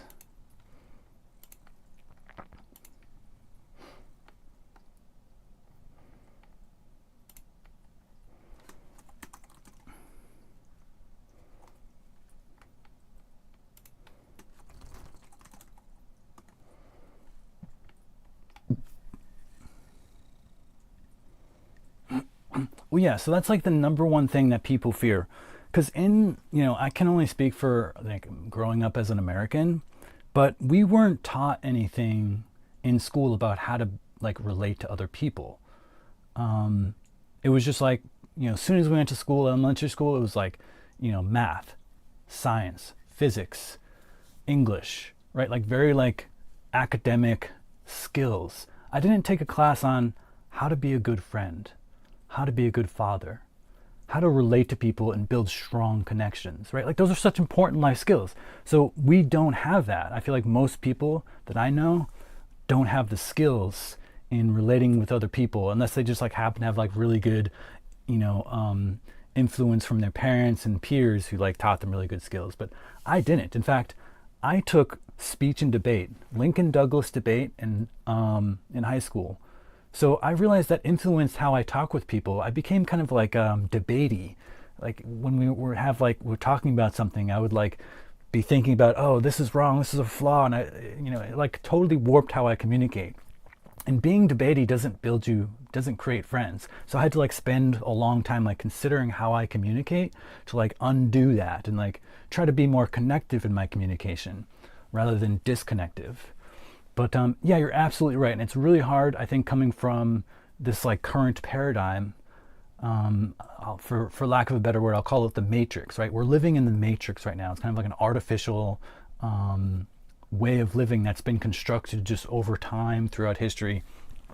And so when you leave the matrix and you try these new ways of living in community with others, you definitely have to commit some time to learning certain skills. And so these are some things you look for in the screening process, right? You have a screening process for who can join the community. It can't just be anybody. Maybe in the future, like 100 years from now, we can invite everybody with open arms and love, and the community is strong enough to handle it. But in the beginning, you definitely need people who are willing to put in effort to learn the proper communication skills, like do the necessary like shadow work, because we all got traumas, we all have triggers. You need to like be able to accept that you probably have some yourself, and willing to like do the work necessary to heal and understand your triggers and traumas. Right? And you need to be familiar with conflict resolution strategies. Even the very idea of conflict needs to be reframed for a lot of people. Most people think about conflict and like, ooh, I want to avoid that. Like they try to avoid conflict. You might even say white lies. Like, your wife asks you, oh, how did I make dinner really well? Do you like it? And to avoid conflict, you might say, oh, it's really good, even though you actually think it's too salty or something. You just like say nice things to avoid conflict, right? We have these habits we've developed. But this is the wrong view of conflict. It's avoiding conflict because you think conflict is bad. But when you live in community, you actually realize that conflict is a powerfully connective experience. Because conflict is what happens when two people don't understand each other, or like why they did certain things. Like, this guy moved my toothbrush. God damn it, why did he do it? He hates me.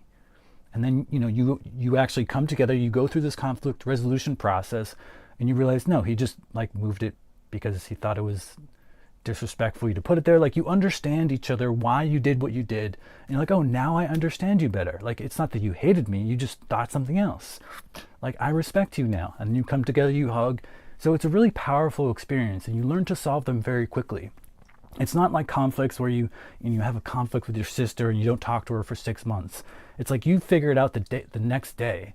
And it's so great. It's so powerful. So conflict is actually a very powerful healing experience that is not something you run away from in community. But again, you need to find the right people who are willing to do the work to learn these skills and like accept their role as their role in conflict. And if you can find these people, then it's so much easier.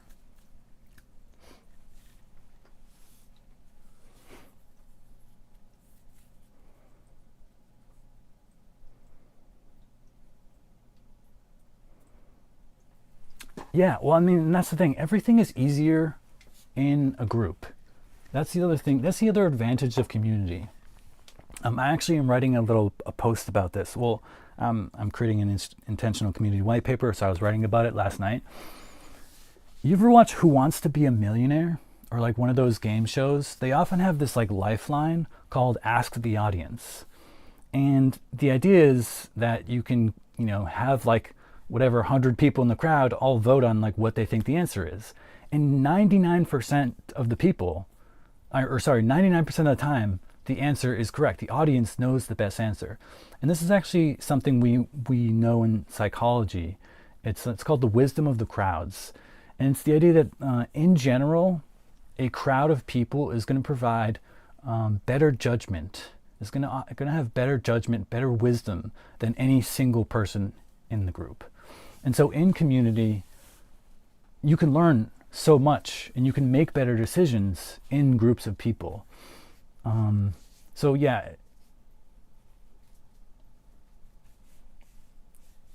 like I'm just thinking in terms of like resolving conflict, about deciding like, how do I decide who comes in my community? Like if it's just down to one person, you're going to get a very biased set of people that come in that like only fits to their ideal. But if you have a team of like 10 people who are like experienced living in community and they're all deciding collectively who should join the community, then you're going to get a much better selection of people that are more likely to be appropriate for the early stages of a community. But like I said, I want to build a community so that eventually we can let anybody in. But it's really important in the beginning of the community to have like really, kind of like stronger, like emotionally intelligent people who have certain skills under their belt, because that's definitely more of a fragile, delicate time when your community is just being built. But after you reach like 100 people and you have a lot of like people who are experienced, have been there for a while, and they can handle a little bit of some people that are a bit more difficult, I would like to be able to open up the community to every single person.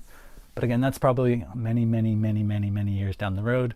In the beginning, definitely have really good screening processes and make sure you're selecting people with not only the same values, but, well, I guess it's basically down to the same values, but values including like values in terms of how they want to commit to personal growth and doing the work necessary to make the whole project work. But yeah, I am a little bit sad when I think about the fact that I have some friends who, while I like cherish and love them, I'm not sure they would be the best fit for a community.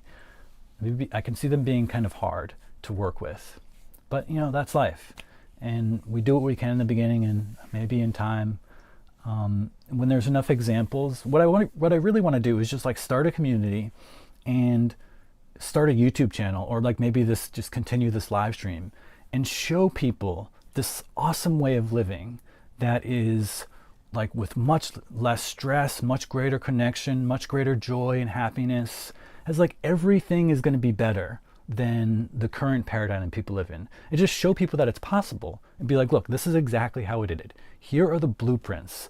You can just build a community, set up these rules, set up these structures, agree on some values, buy some land, do blah, blah, blah. And because this is the way, in my opinion, that we're going to make big changes in the world. The world is so entrenched with like the big banking system, the military industrial complex, like big governments. Like you're not going to be able to fight that. There's no going from the top down. You make change by showing people an alternative that is really effective, really transformative, and having them say, wow, like if he can do it, I can do it.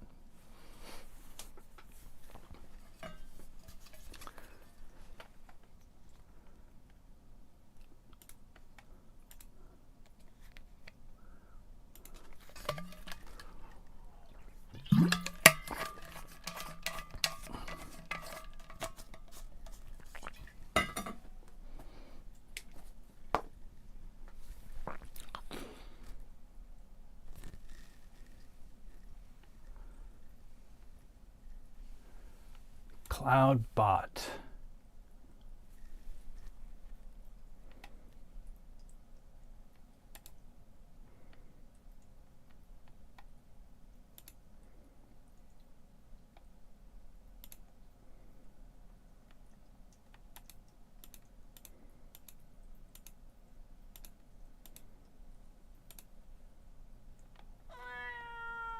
Whoa.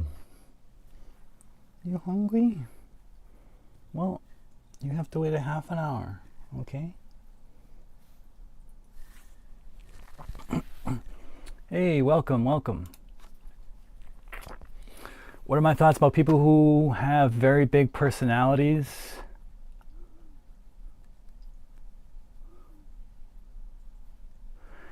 Yeah, I mean, again, you have to take it on a case-by-case basis. But there are definitely types of people out there that you mentioned that I can think of that,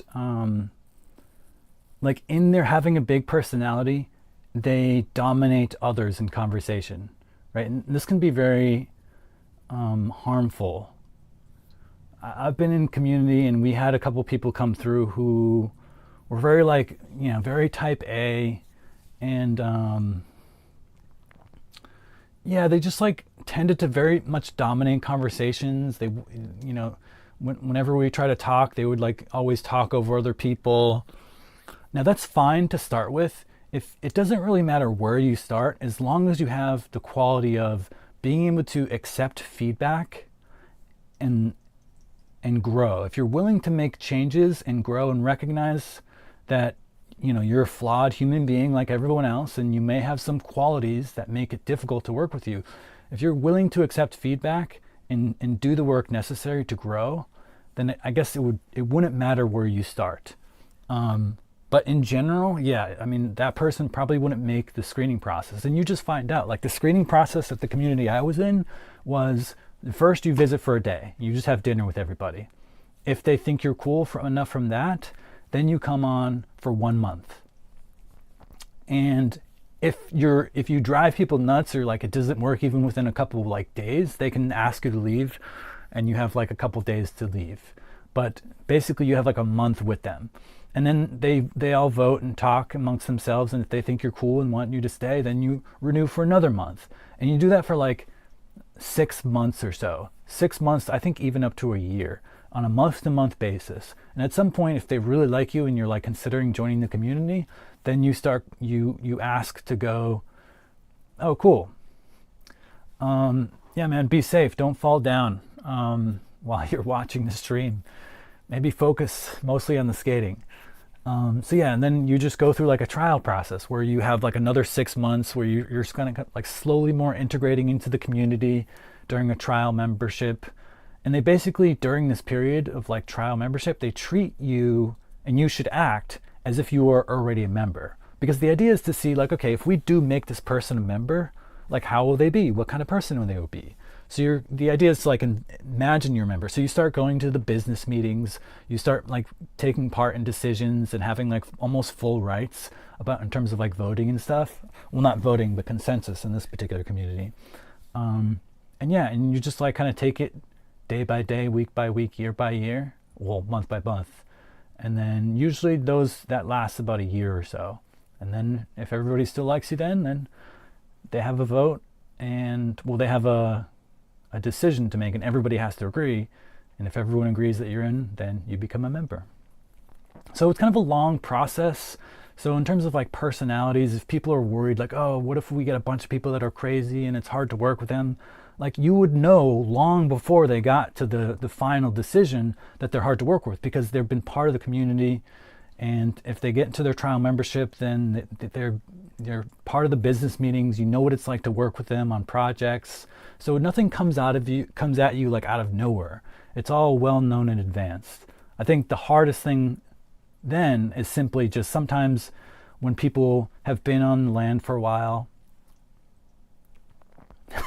Yeah, it doesn't take that long, but I would say in small amounts, what you say is actually very, very true. We had people that came through and, they seemed really nice. We thought they were really cool, and they stayed for several months and they're like, oh, I want to be a member. I want to join the trial membership process. So we put them in that, and then we started to have meetings with them. And it was a little different. Like people change over time, and we found like they were maybe a little bit more disagreeable than we thought. And so sometimes it does come down to like, look, we like you. We think you're like generally a cool person. But at the end of the day, it's been about a year now. We can't really agree. Not everyone wants you here. We have to let you go. And so even if it's only been a year, that can be hard. I mean, spending time with someone for a year, I mean, it's hard for a lot of people to imagine, because when you think about like visiting your friends, like how often do you hang out with your friends? Like you're lucky if you do every day, but I hang out with my friends like maybe once a month or something. Like we're all so busy, we're all working, I don't really have time. But if you live in a community with somebody, you're with them every single day, basically. Like at minimum, you're with them for dinners, but usually there's much more. You're doing projects together, activities together. So a year with somebody is like 10 years in the matrix. So it does feel like a long time, and it can be really hard for some people to let go. They're like, I thought I was going to be a member, but you can't agree, so now I have to leave. And so that could be a tricky time for sure. And I think there's like a delicate, nice, like good way to do that, and I think there are bad ways to do that. And that's kind of stuff you want to specify in like your procedures document that describes the whole process from going from like just a visitor to a full member. And like the whole thing is specified out and how it works.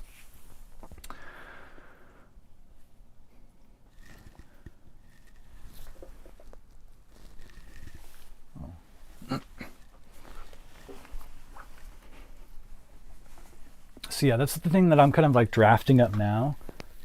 And yeah, it's just basically these documents. It lists my values, like what things are important to me, my vision.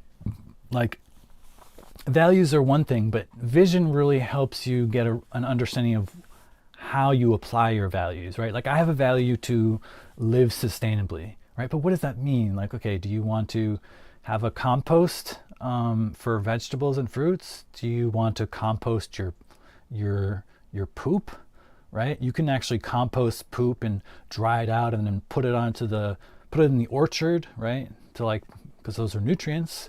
But some people are like, ew, I don't want people's poop on my orange tree. So right, like there's different how much do you care about sustainability? You can't just say I care about sustainability. So when you write out your vision, you write out like, okay, this is kind of the things that I imagine. I imagine that we have this, this, this, and this. These are how I want to apply my values, my principles.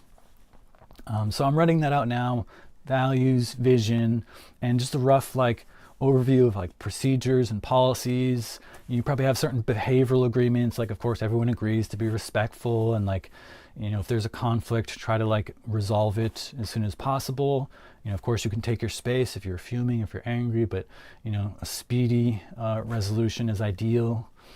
Because yeah, like living in community is different, and you know, there are different things to consider for sure, no doubt.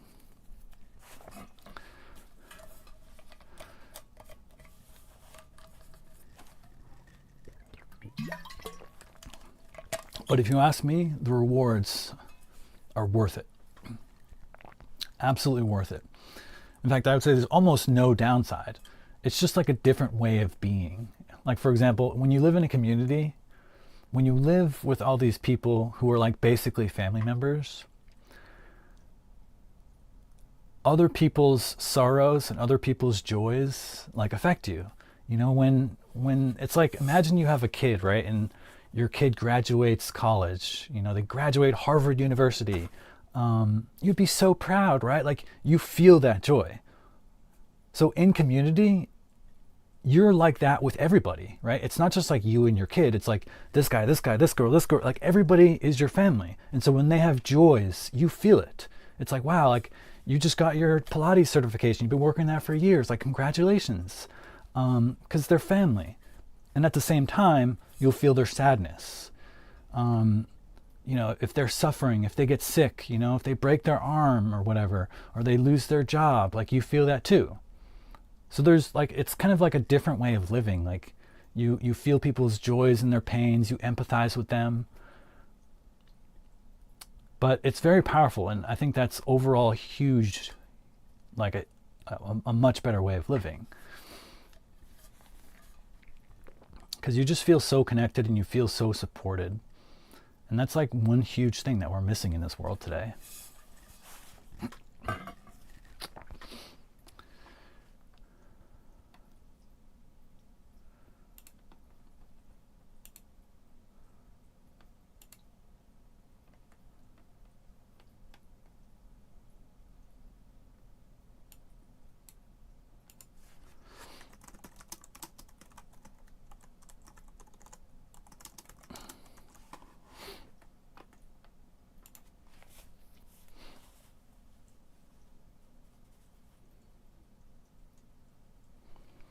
Yeah, I mean that is everything. Because I'll be straight up honest with you. Most intentional communities fail. I mean, I guess it's like kind of like most things actually. Like if you most restaurants fail, isn't it? I read some statistic that like 75% of new restaurants eventually fail within like the first year. Communities are hard, and I think it takes a special skill set. And, you know, you have to be able to find the right people to make it really happen, to make it stand the test of time. And I think most communities that start just aren't started by, they don't have the proper team. And so that's like, this is what I'm all about. I'm like using all my planning and strategic knowledge to do as much research as possible and make sure that every box is checked to make sure this works. But I think a lot of, you know, you can read books about it. Like there are books, Building Belonging, How to Living a Life Together by Diana Leaf Christian. Like there are some books that are like de facto Bibles for how to make a successful community. And they spell out in clear detail like the things you need to work for. But I think often what happens is like people get they get kind of excited about the idea of like living with friends and family and like forming a community together. But they just don't have the right kind of like strategic like planning mindset to really like execute it with you know, with precision and like efficiency. So it can't just be like a wishy-washy, oh, let's do this, like let's kind of jump into it. It needs to be planned, and that's where I come in. And so I'm a lot more confident that we're going to avoid a lot of these issues because I've read all these books, I've done my research. I actually lived in community for 2 years. So I have on the ground experience of what works and what doesn't. So I think the next part for me, the biggest part that I need to work on next is finding the right people, finding those people, like you said, there are some personalities that aren't going to work. So this is part of what I'm doing for this live stream, is like just exposing people to this idea, finding people who vibe with me. I'm going to start sharing my document. In fact, you can look at it right now. It's njb.fyi/intentional. Did I spell that right? Intentional, yeah. So I'm working on this document. I just need to find, I want to network with other people who are on board with this, who have the same values.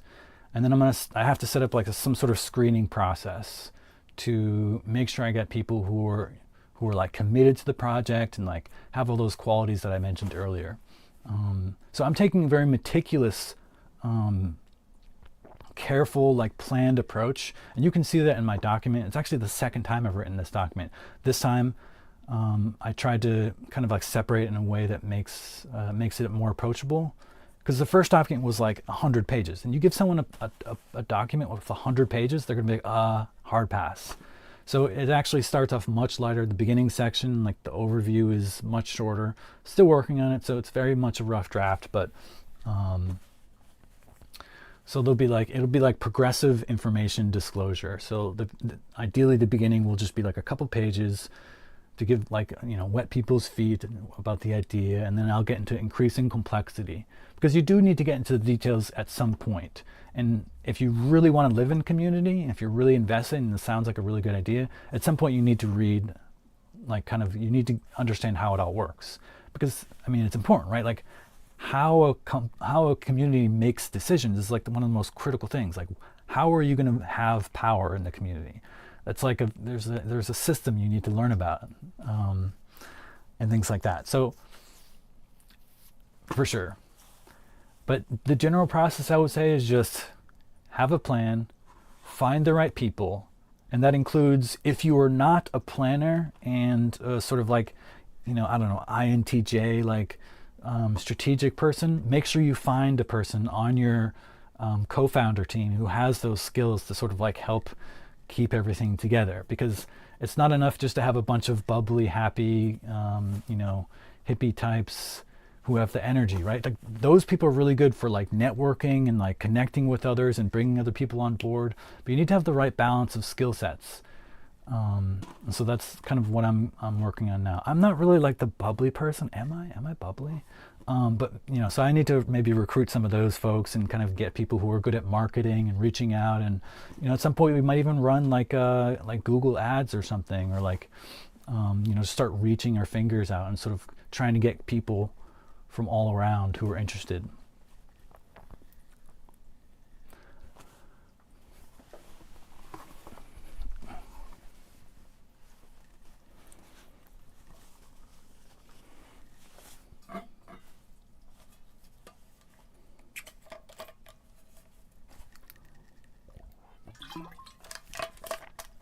Oh, that's so kind. Thank you. Those are such nice words. Yeah. I just want to share what I've learned, and it's such an awesome thing. Like, most people don't really know about it. They haven't even heard of the idea of intentional community. So it's just something I want to share with the world and be like, look, like, this is another way you can do it, and we can be happy. And I see this world we live in. It's so we're all like at each other's throats. Like Democrats, Republicans, they want to kill each other. We're at a civil war. Like, no, let's just come together and connect. Social media, unfortunately, is like probably the single greatest source of societal disconnection that we have, which is ironic because it started as the exact opposite.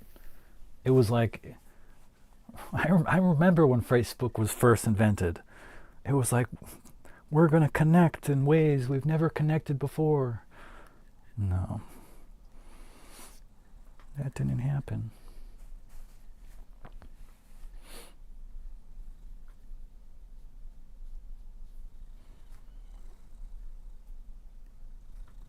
Are we connected, baby? Yes, we are. Super connection.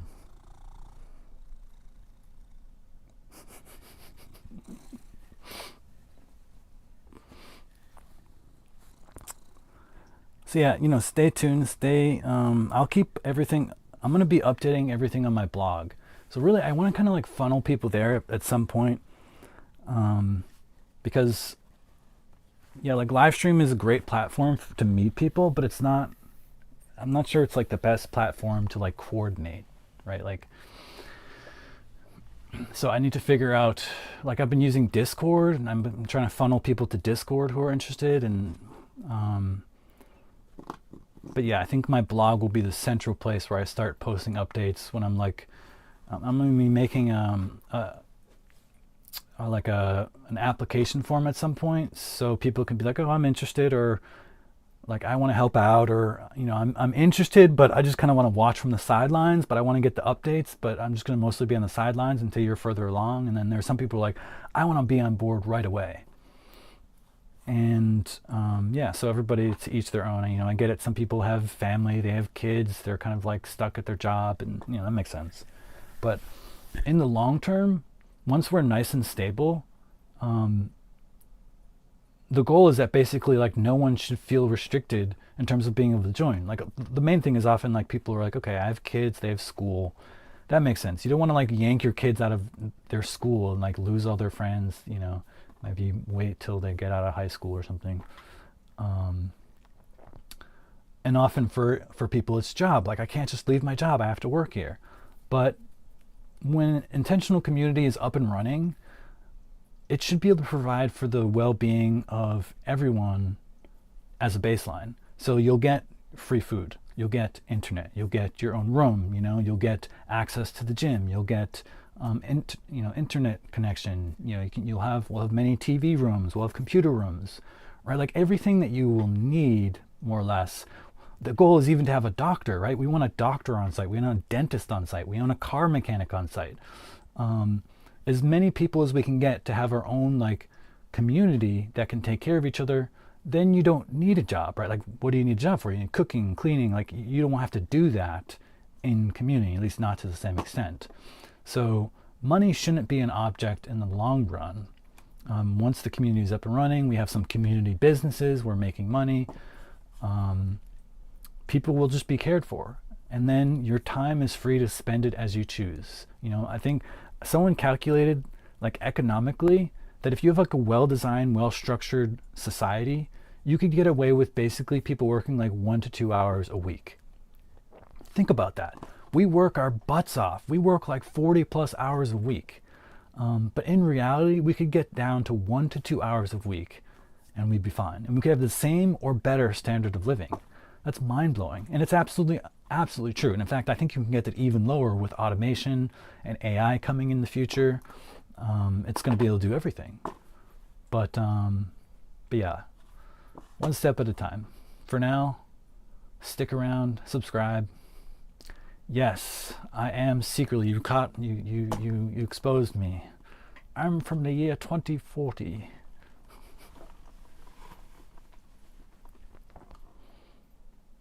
Oh yeah, thank you so much. And yeah, I appreciate your follow. Thank you so much. And I'm happy to, I'll be glad to see you around. We'll see what happens this week. I'll be at my parents' house. Maybe I'll do some live streams. We'll see. But yeah, thanks again, and catch you later. And welcome, Kaiba Bunk. What's up? We're just chilling. I need to get back to what I was doing. What was I doing? I was planning my trip. Yeah, my dad got injured and I need to plan a don't need that alarm. I need to plan a trip to visit. Backpack. Hey baby, you're hungry. 10 minutes. Almost time. It's almost time.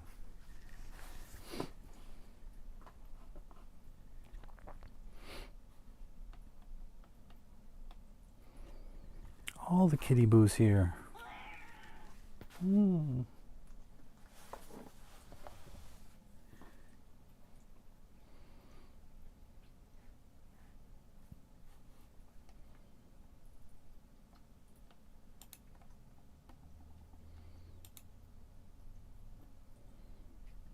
Hey, Pee-Pee.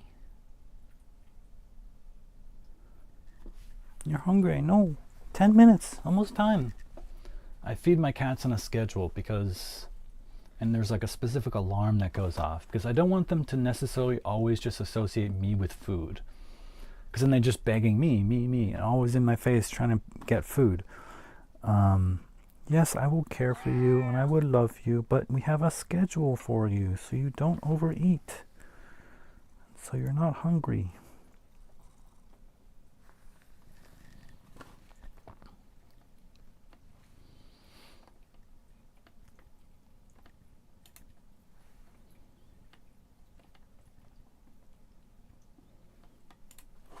Okay. Wow. You're acting like you're starving. You look like you actually still have some food in your bowl.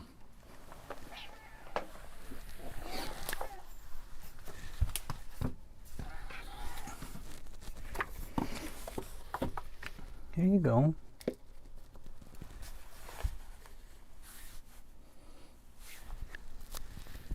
What, they're not good enough?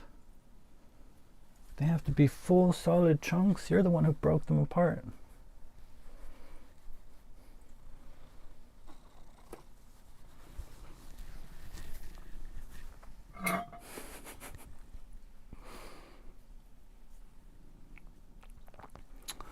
Alright, what do I need?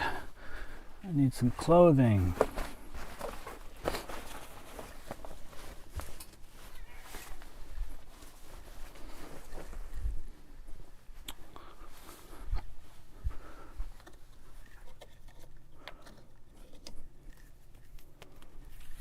I'm just gonna sort of grab a few things that I need for my trip.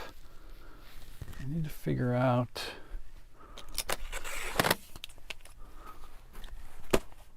some pants, sweatshirt. It's always cold at my parents' house. Belt.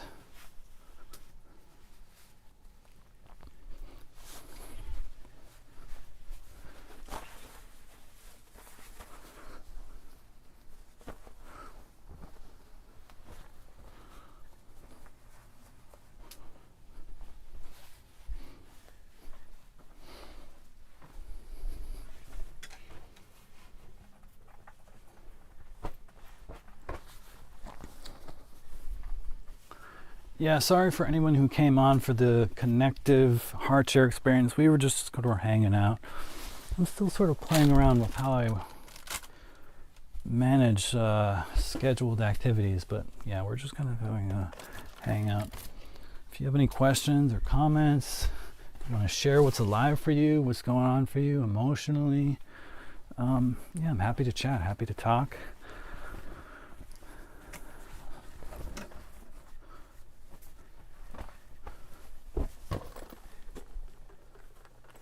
Bring this. I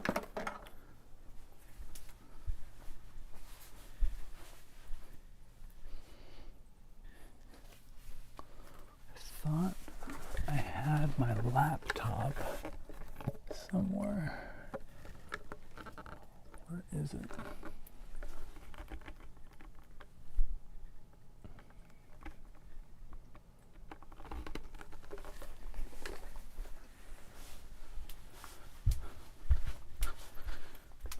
Under the bed.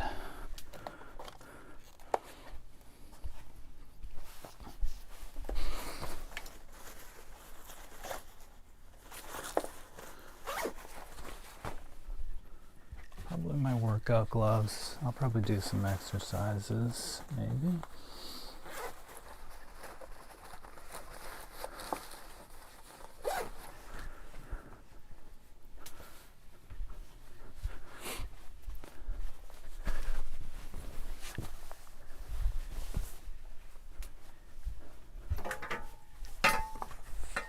Flashlight.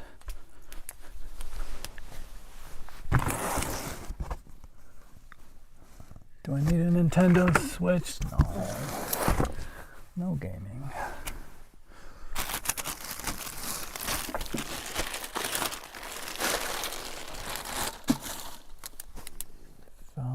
top.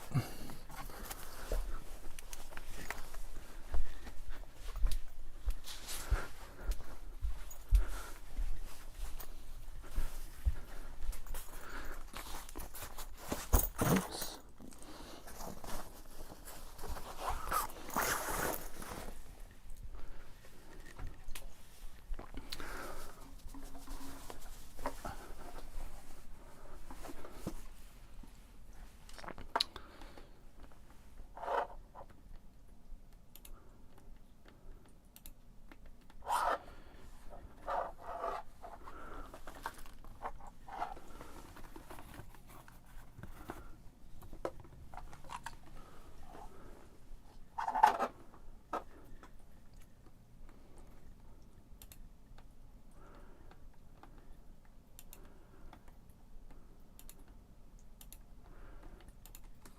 Path of Champions.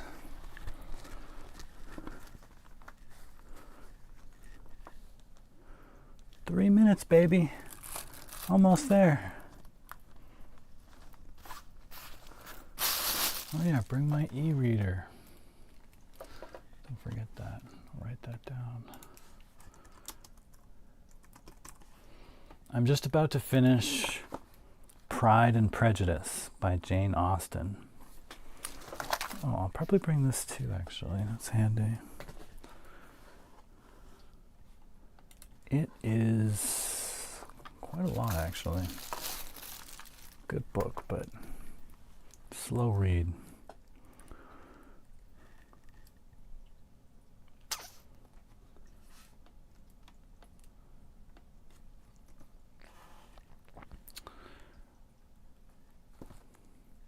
Welcome, welcome, all new viewers.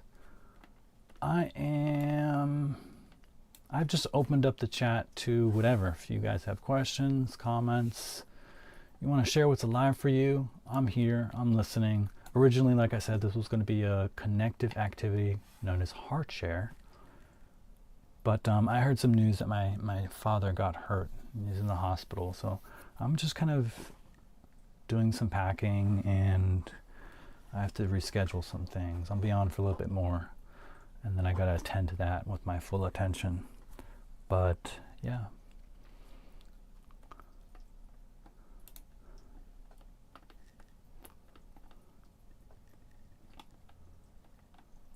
Oh, by the way, he's stable. He's in good, well, I don't know about good condition, but he's in stable condition. So, yeah, they're going to release him tomorrow. But I wanted to go up and help around the house and do anything I can to, you know, make his life easier.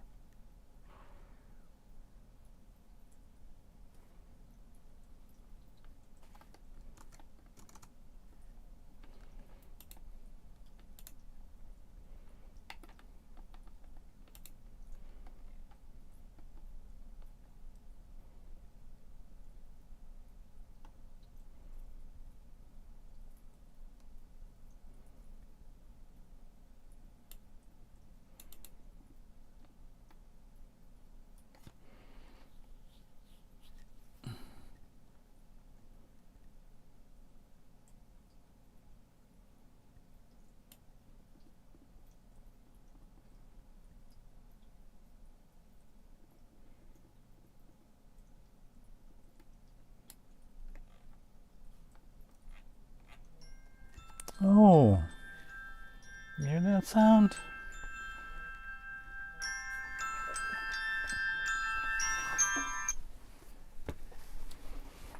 You know what that sound is.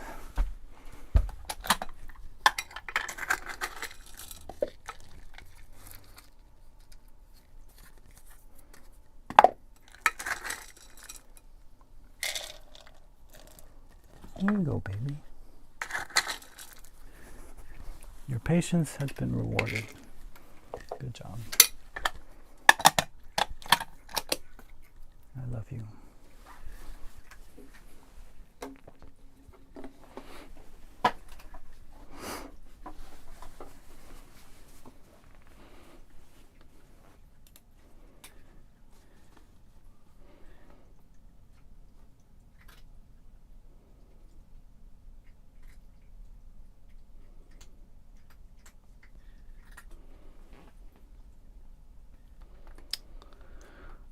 right, where was I?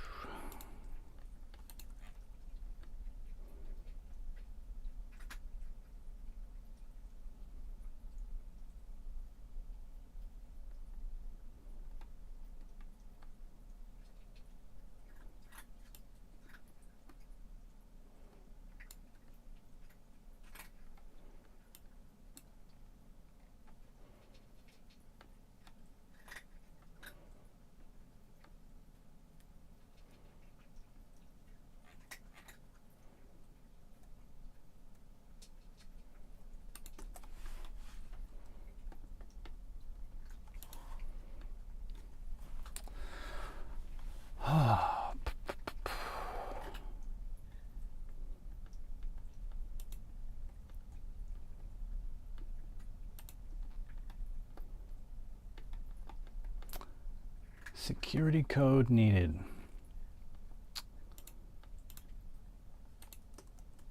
When will you send me the email?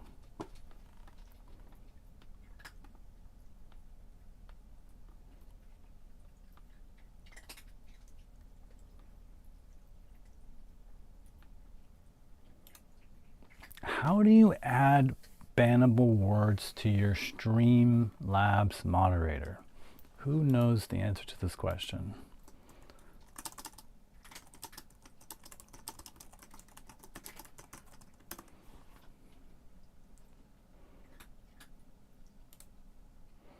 Adding a word to your blacklist.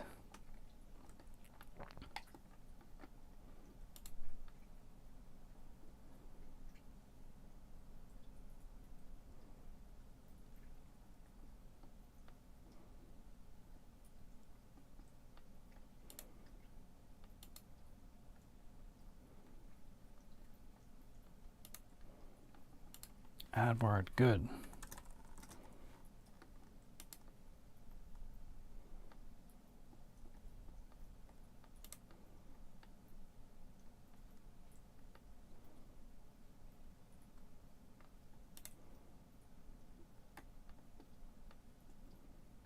What is a purge? What's the difference between a purge and a ban? I don't know.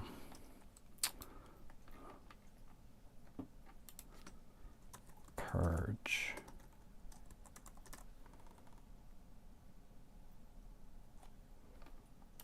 They don't even tell you.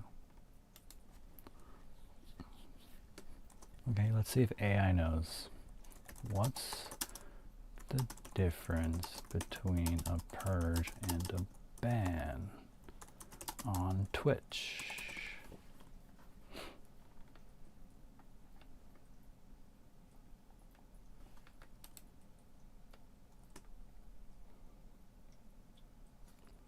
What's up, Coolbrex? W stream, are you saying my stream is weird? Well, thank you. I appreciate it. No, it's a bot. Kick is filled with bots.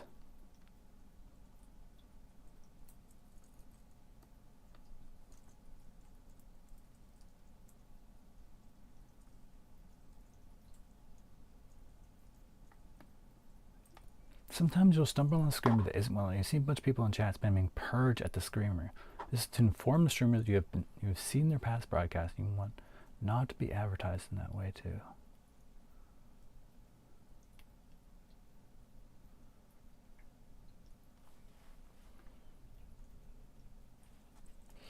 What? I don't know. Hey Bear, how's it going?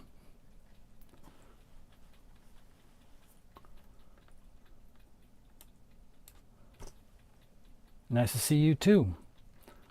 I am trying to figure out how to make it so these spammers who keep wanting me to go to this kick fam thing are automatically blocked. I think it's in word protection. I added kick fam, but do I have to add all the caps versions?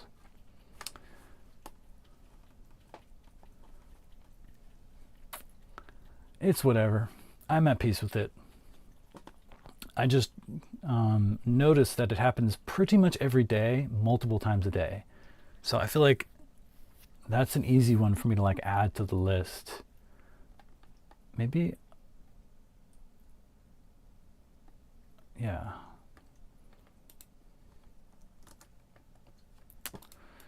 Anyways, we just had a good conversation earlier about intentional community. Oh, you know what? I should have used that new feature I discovered. I guess it was a bit kind of a long conversation. But it was really good. And we had a new guy, Micah, asking a bunch of questions, and I was talking about it.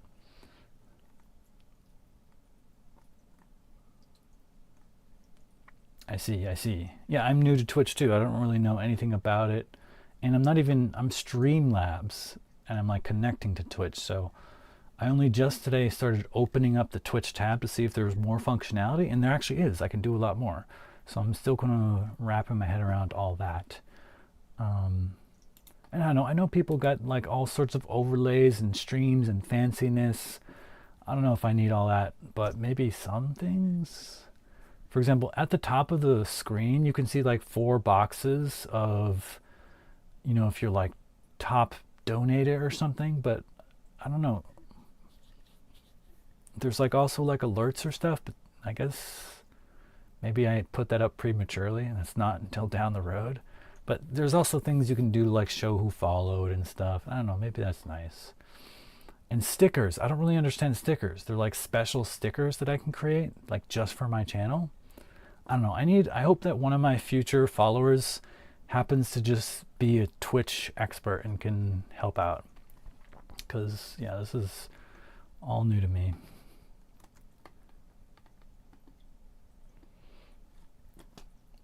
But yeah, what's going on for you?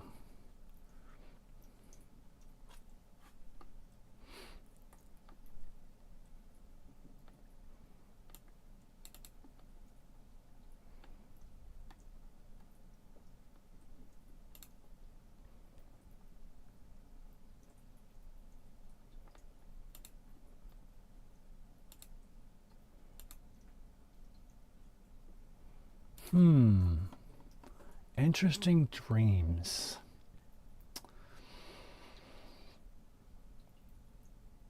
I'm not sure if I can remember any specific dreams. They usually fade pretty quickly. Sometimes I have a really interesting dream and I get up and I like write it down, and I have some dreams I've written down. And I also have some dreams that I've been continuing basically my entire life. As in, like, I'll dream about it one night, and then the next night right before I go to bed, I like make sure I'm thinking about that dream, and I continue into it, and I extend it. And it's like a movie that I keep extending for years, and I've had some since like middle school that I like keep extending from time to time where I last left off. I mean, it's not like a perfect movie or anything, but yeah, that's kind of interesting. I have one about Lord of the Flies, where like my entire high school class was on like a trip to across the seas, and the plane goes down in the middle like of the Pacific, and we're all on an island together, and like we're trying to like survive, and there's all these groups, and you have like the jocks got one group, and like the nerds are over here, and it's funny. The nerds are like trading technology that they made out of like sticks and like little gears.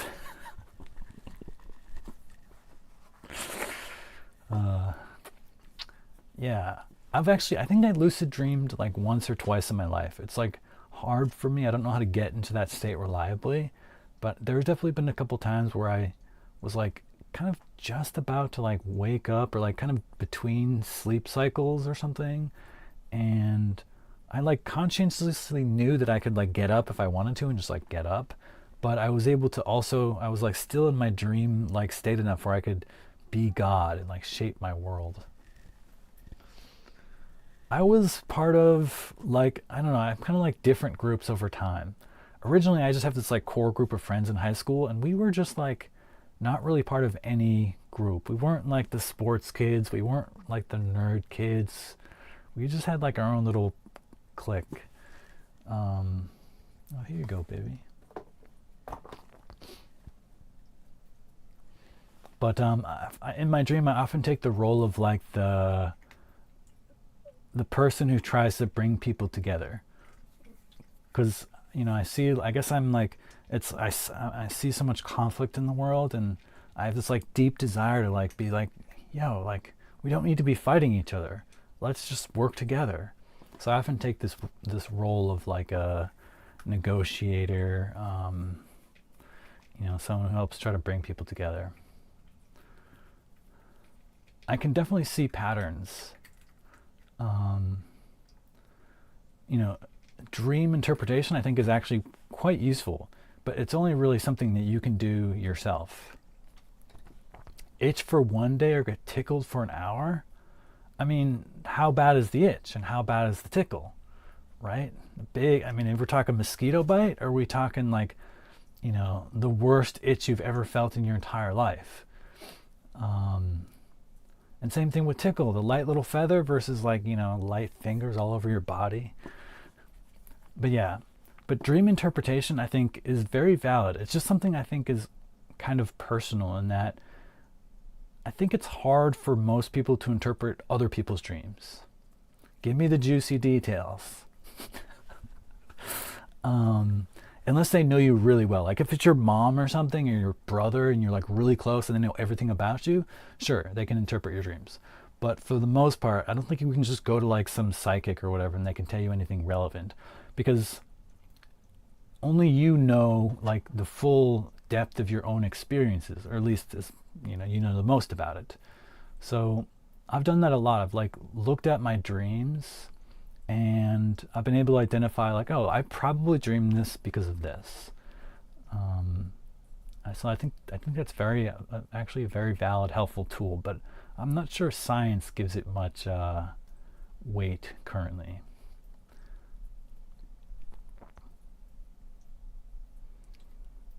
Well, again, the intensity of the itch matters. I had really bad itch the other day. Oh my God, do I still have it? You guys can look. I got a mosquito bite. Are they still there? It's like red or something in the mirror. I guess it's kind of gone. It's still kind of here slightly. But yeah, it was like the worst mosquito bite I've ever had in my entire life. And I've had a lot of mosquito bites. But this one, you know, normally if you get a mosquito bite, I find it just goes away in half an hour. You know, then you don't have to think about it. But this one stayed for like 4 days. So if I had that mosquito bite, I would not want to be, I'll take the tickling any day. Yeah. Although normally I don't like tickling either. That causes like spasms in my body. I'm like, oh no.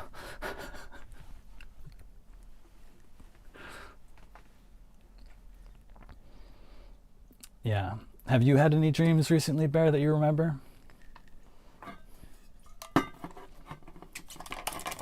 And do you know why? Have you thought about why you had those dreams?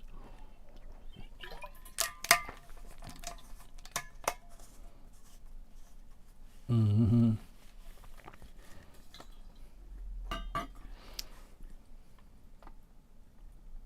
Yeah, I don't like being tickled. Tickle with consent, folks.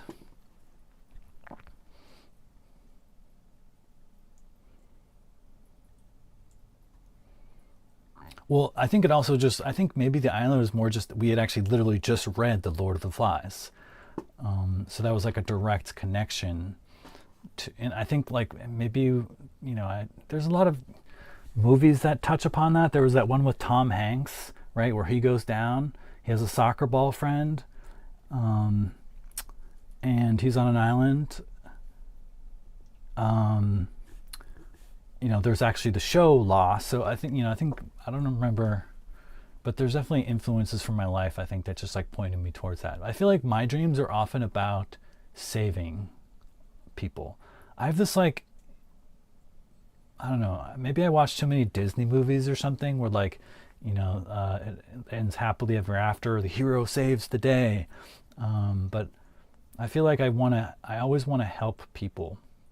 And so my dreams are often about like me, I don't know, like getting powers, like I can teleport and I can shoot beams and I can like, stop the bad people. where like the monster is coming to hurt my family and I can protect them. And when I have nightmares, it's usually I want to save my family, but I can't, right? The monster is too big. He overpowers me. I can't save my family, and that frightens me.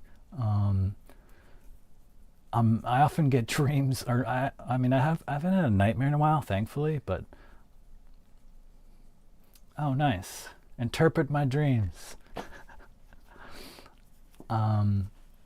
Yeah. I used to have dreams a lot when I was a kid where I would be like running away from something as fast as I could, but I was like moving through like molasses or something. I could not go fast. I'm like, oh, it's gonna get me. It's gonna get me. But I haven't had nightmares in a while, thankfully. Knock on wood. Oh my God, there's like literally no wood around here. Okay. Yeah, I'm lucky that my older brother wasn't the torturing type. He was very nice, very supportive brother. Yeah. Oh, well, I had a foster brother actually who was a nightmare in that regard. When I was in foster home, he would like pick me up with one arm and then put me by his butt with my face right in his butt, and then he would fart. And I'd be like, "Oh, get me, get away, get away." It was so gross. He just tortured me.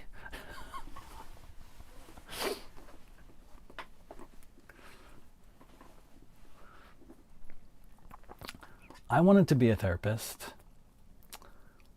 I actually studied psychology. I have a degree in psychology in my undergrad. But ultimately, I went down a path towards human factors psychology rather than therapy.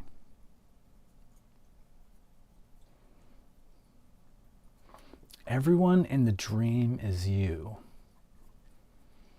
That's deep.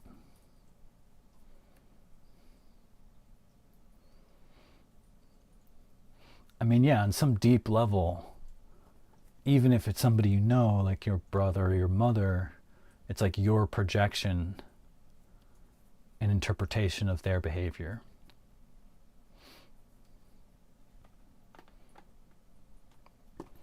So I can see that.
Okay, I was looking at your dream, and so you're talking about in your dream, your parents, your it was the opposite basically. You thought your mother would perish, your dad would live, but later found out your dad died and your mother lived. But you're still talking about your dream, not later found out in real life.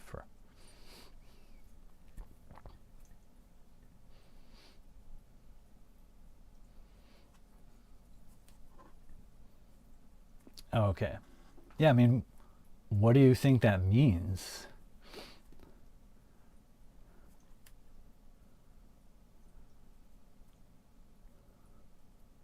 Like a fear of the unexpected, like surprise or something. I don't know.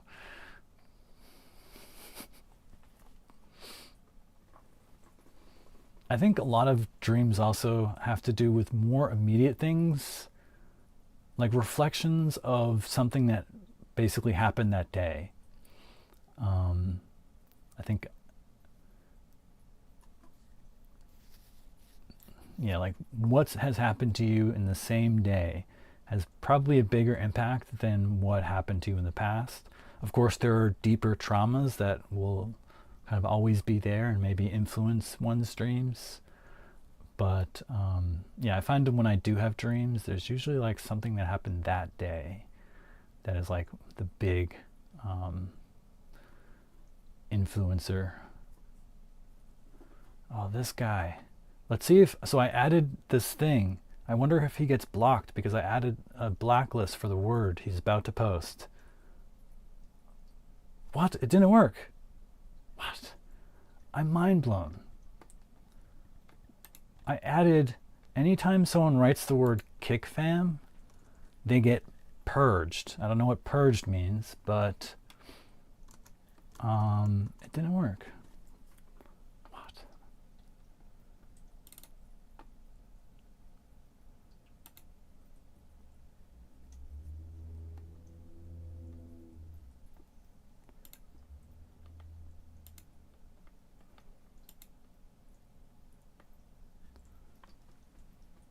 Yeah, I don't get it. Why did that not work? Oh, do I have to do it separately? No, I don't. The purged list is the same. What? Oh. Wait, what?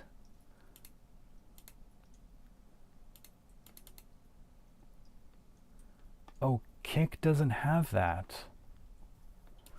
Anyways, water tends to symbolize the depth of the unknown, uncertainty, and unconscious parts of ourselves.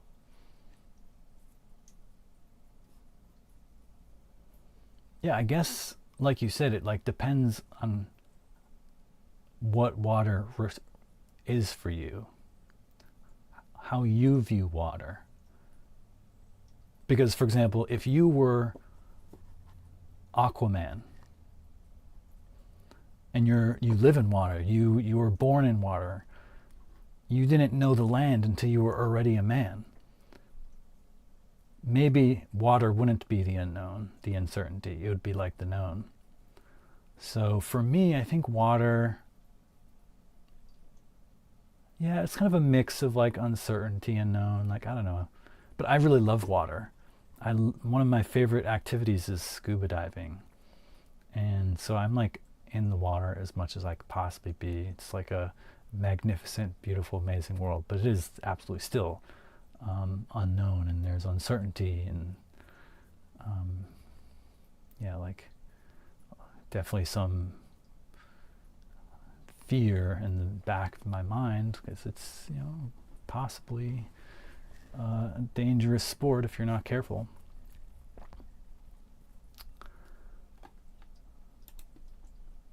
Yeah, interesting. So I need to look up how do you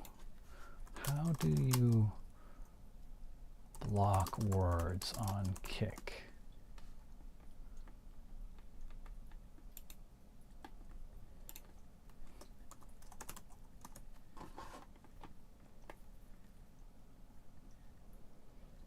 Creator dashboard, community tab.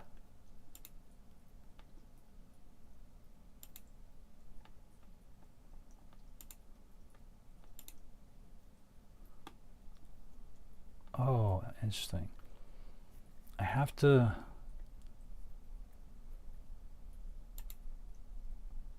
scriber badges.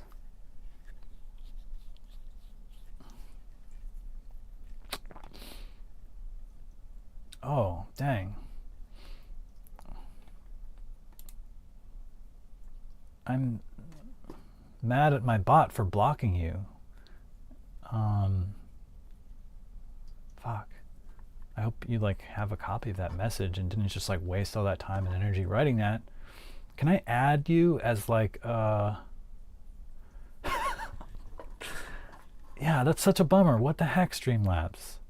So far, the Streamlabs Autobot has been worse. It has made my channel worse. It's blocked stuff from people I want to type and not blocked spam from people I don't want to.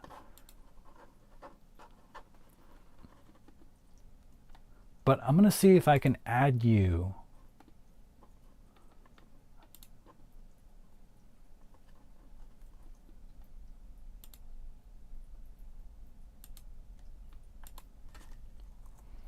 Bear D83.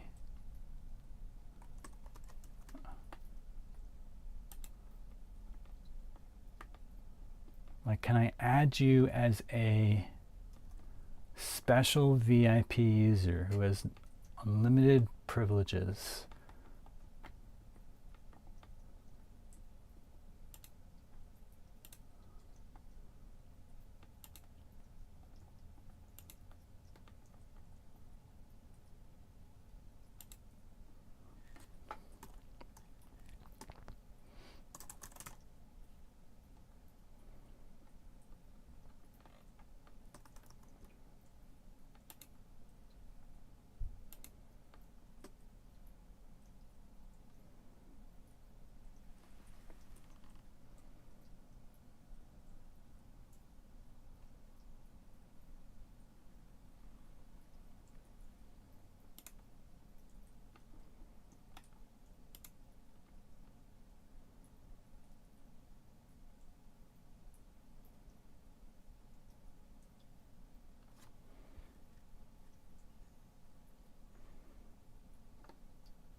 Okay, yeah, there are like roles, and I'll figure out how to do that again.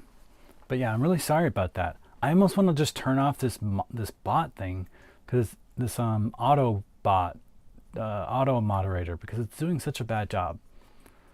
It should not be blocking you.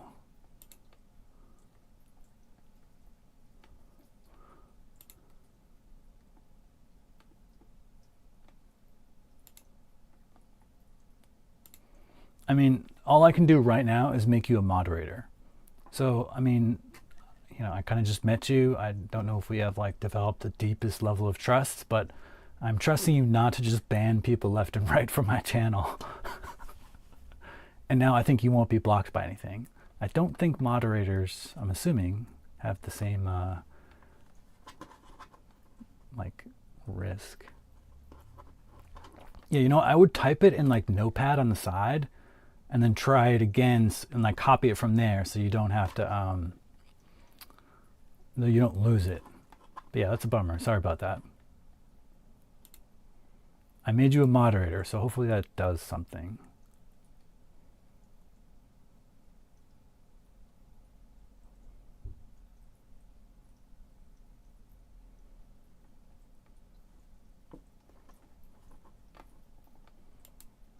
Cool, cool.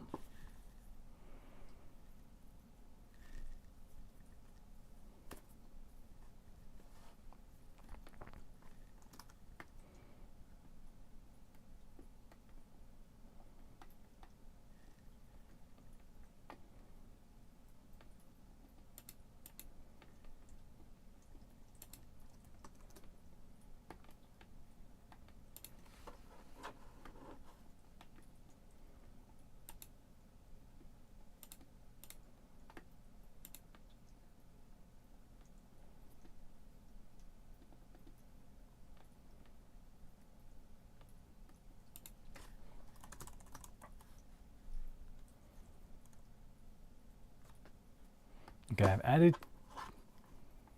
KickFam to Kick's banned words. So let's see if we get another one of those people. I've already had like 3 people today spam me with that. 1, 2, 3. So if it happens again, I don't know what to say.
Interesting.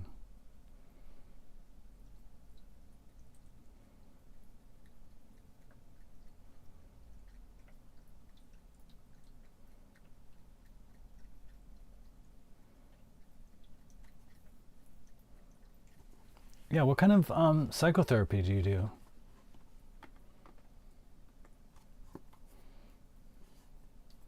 I'm curious.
Nice.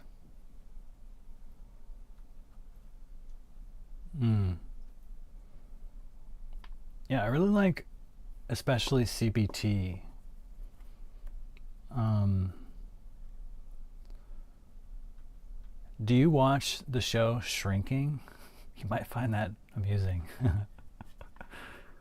as a psychotherapist.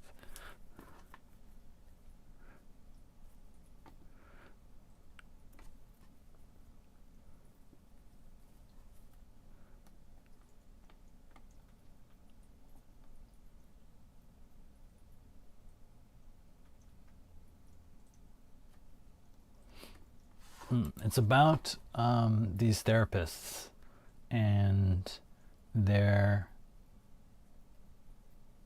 for lack of a better word, their adventures with their patients. And it's a comedy, so that's great. You know, I don't know about you, but I don't really want to wind down at the end of the day to some depressing, dark TV show. And it's lighthearted, and it's yeah, it ticks all the right boxes for me. Shrinking, I think it's like Apple Plus or something, which I think makes it not available to everyone unless you know the ways of the pirates.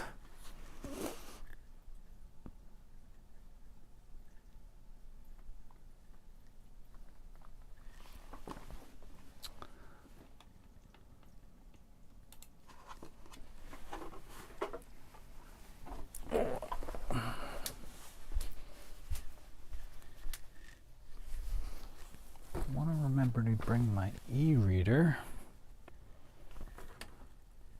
Is it already in my backpack?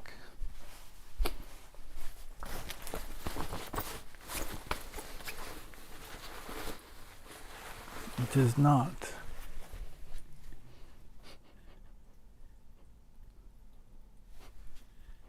I smell smoke. Please just be barbecuing.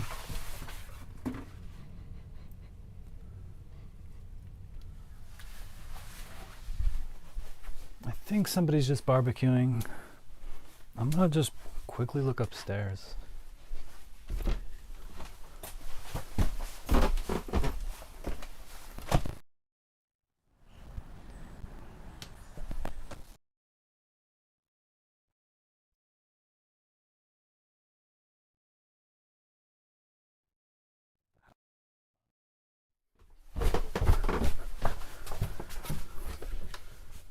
Oh, cutie.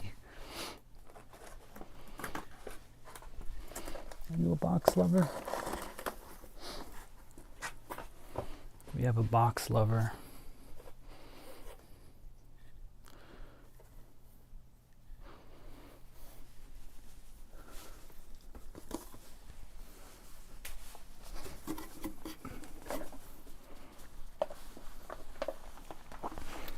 think it's a barbecue. My journey, yeah, I mean, it's kind of similar in that, I grew up, both my parents went to Harvard University. My mom's parents both taught at Harvard, right? So it's like super like education, get a good degree, get a good job. And so I like went that route my whole life. Started working, got a job at NASA, science. But I have come to realize over time that science doesn't address everything. It's not like it knows everything. What's up, Plastimal? Please be a real person. Oh, it's not. Killing me. But let's see if he gets banned. I added KickFam. He cannot post this link. He cannot do it. What? How did he do that? I don't know. I have no idea how to block these people. I added KickFam to the blacklist. No one's supposed to be able to type those 7 letters. But anyways, yeah, so I started questioning whether this way we do things in life is the best way, is the healthiest way, right? Like we all kind of are told this story that this is how life is. You gotta be working 40 hours a week. You gotta work until you're 65 years old and you have enough money and savings, and then you can be free. Then you can, have time to do what you want. I'm like, what? Like, the prime of my life is like 20s, 30s, 40s. You're telling me I have to basically be a slave to my job until I'm an old person before I can like finally have the freedom to do something with my life?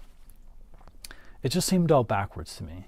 And so I did research, I looked into different things, I found intentional community, other ways of living, and I went and I traveled. I dropped everything, I left my job, I put everything in storage, and I flew to Hawaii and lived in this intentional community. And it was a powerful and transformative experience. I learned so much, like practical skills, right? I knew science, I knew, I can program, I'm an engineer, but I didn't know how to build a deck, right? Like, that's it. It's actually really easy to do. I didn't know how to frame a house. I didn't really have practical skills. I couldn't really fix the washing machine if it broke, or like, fix the electrical system. So I learned all that stuff. And now I feel like I actually have useful skills. But I also realized that the whole idea that you have to work 40 hours a week is a lie. It's a carryover from just it's history, a carryover from history in our obsession with capitalism and individualism. You can actually create a community where people only have to work 1 to 2 hours a week to like do the stuff to maintain, the system. To someone's got to clean the gutters. Someone's got to plant some food to make sure the crops grow and water the plants. But when you have it run efficiently and you have enough people, 50 people, 60 people, and you divide the work evenly to get everything in order and keep it running, you only have to work a couple hours a week. And so this whole system we've been told is a lie. We don't need to slave away our lives and spend huge amounts of money paying rent, paying a mortgage, just to barely get by. We don't need to just have 2 weeks a year of vacation, right? You can live your life free. You can have most of your time free. And so that really just like started this slow avalanche snowball effect where I started looking into different things, and now I'm taking everything I learned over the past several years and trying to share with people on live stream. I mean, it's basically my mission.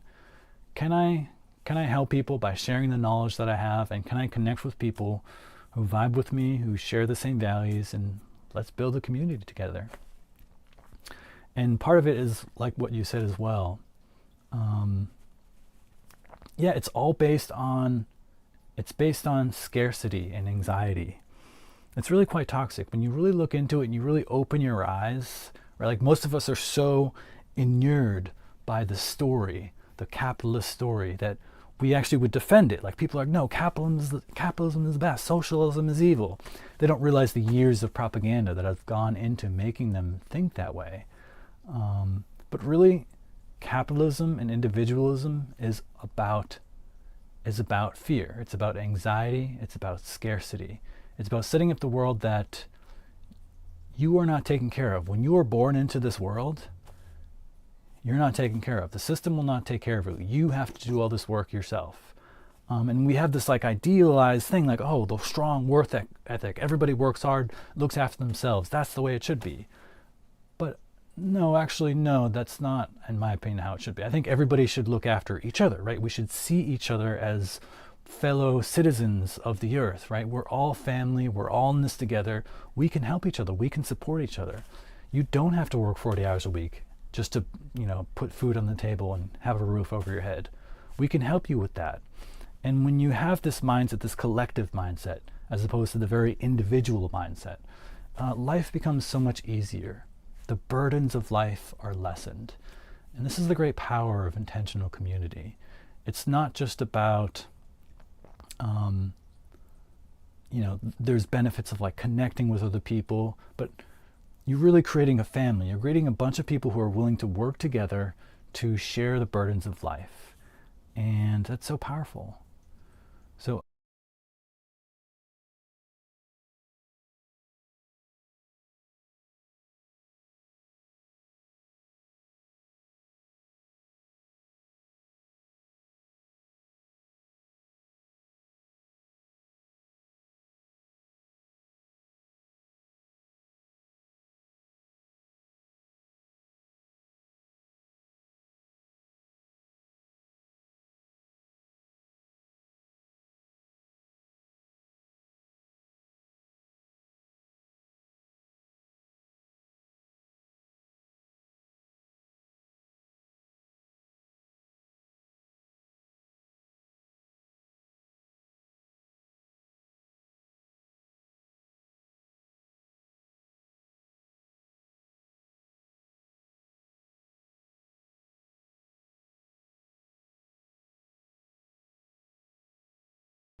thank you for telling me that.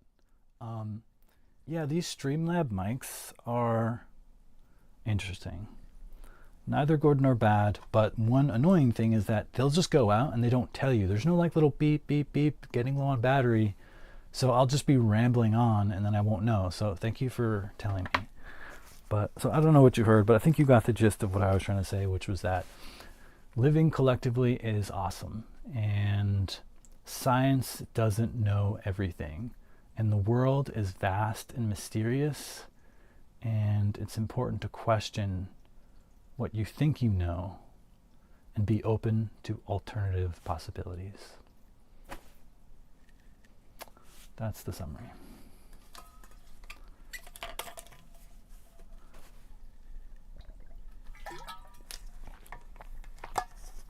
It's interesting. I had a conversation with somebody when I was in Hawaii.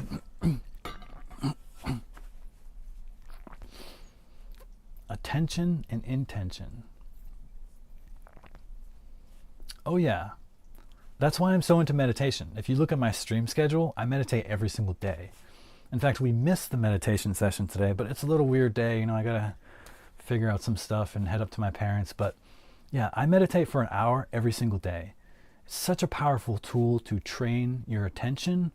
And in training your attention, you can live with more intention. Honestly, most people are just living their lives on autopilot and they don't realize it. And they don't realize that within themselves is a superpower waiting to be unlocked. And you unlock it through meditation. But again, that's just part of the message I want to share with viewers, and hope to. What I want to do is actually get to a point where I can start leading meditations, because right now it's a very I just go and kind of shut down the chat and just, I'm going to meditate. But I think it would be more connective and helpful for people if I could actually lead them. So maybe I'll start a bit sooner than I thought. But yeah, that's huge.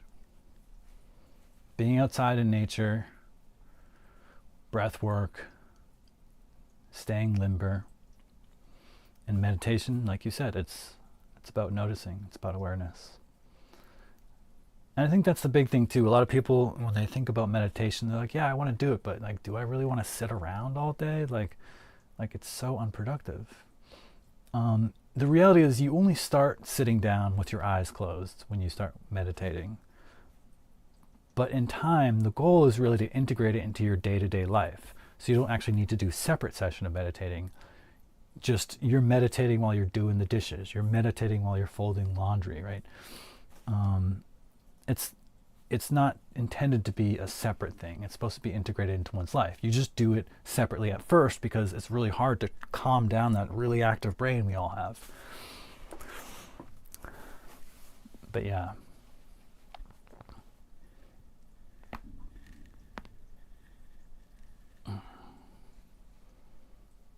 Living mindfully. I almost named this channel the Unmindful Gamer, but I decided not to. It was so hard to come up with a name. Like how do you decide what to call your channel? It's like the most thing that tore me for the longest. Because it's sort of like the first thing people see and whether they decide to click on you. I don't know, like your name's right there. And before I had a channel, I had a brand kind of identity that I came up with called Infinite Love. And I think actually it was a poor choice because even though it embodies like my vibe, my energy, which is that like I have an infinite amount of love that I want to for everybody. Like I love animals, I love humans, you know, I love Americans, I love Chinese people, Russian people. I just have unconditional love for everyone. But I don't know, I think the name was like a bit cheesy and like maybe people didn't quite resonate with it. But yeah, so I decided to go a different angle. Living well together. I'm not sure if that'll stick. Maybe it needs to be cool. What's a cool thing? Living cool. I don't know. Hey baby, you cozy? Look at this sweetheart. Oops.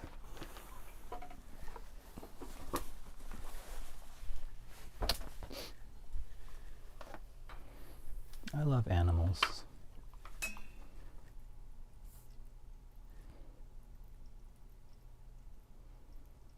She loves her boxes.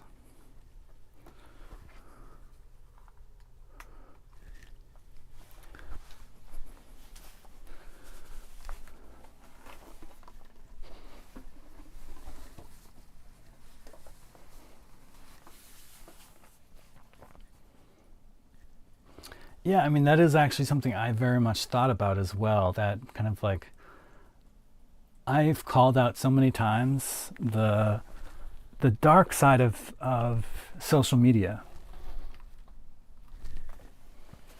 And yeah, I think social media, like Twitter and Facebook and TikTok and all that, is really at the root of a lot of our disconnection from each other. And it's, you know, a big source of misinformation and conflict. But it also is a source of, you know, there's actually really good quality content, right? Like there are channels on YouTube that offer really valuable things. But the problem is these algorithms, they promote, you know, typically the most, you know, clickbaity content, the emotional content, the you know, the viral stuff is not necessarily stuff that's like wholesome and good for people. It's stuff that is, you know, the most eye-catching. And so I think that is kind of like part of the toxicity of social media.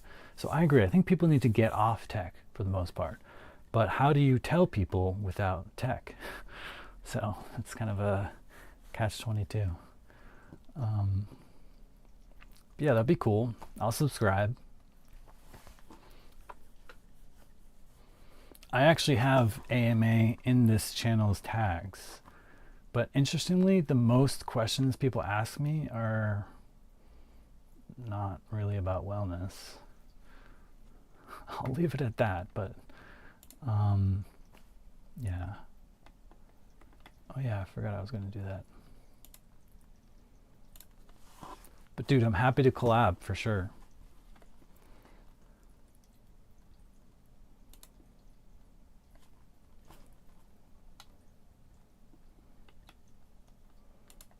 Oh yeah, and one tip another person gave me is whenever I end my stream, I need to raid other streams, like with my viewers, and like just connect with other people on the platform, other streamers, and it's kind of like yeah, building relationships with other streamers, and you guys can like all in time like pool your followers.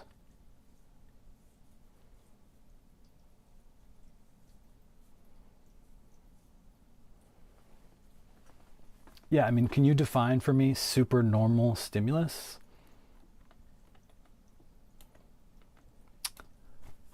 Just so we're on the same page. I mean, I can look it up. I can ask AI.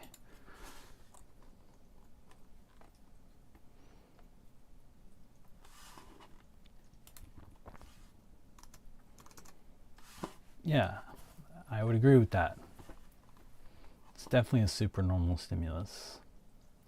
And it only gets worse. I was actually just speaking about this a couple sessions ago, and I think I was writing about it somewhere, but yeah, the idea that like basically social media, the way it's structured, it kind of like pushes people in general to more and more extremes. You have the first guy who made a video and it's, I ate 10 bananas, right? And you're like, oh, that's cool. I don't know if I could eat 10 bananas. Like, that's a lot. And so you click on the link and you're like, oh, he does that. And then like no one else can really do that because you just saw a video. If someone else makes a video, I ate 10 bananas, okay, I know people can do that. So then the next guy has to be like, I ate 100 bananas. And then you're like, whoa, that's interesting. I don't know if I could eat 100 bananas. So you click on it and you're like, wow, this guy ate 100 bananas.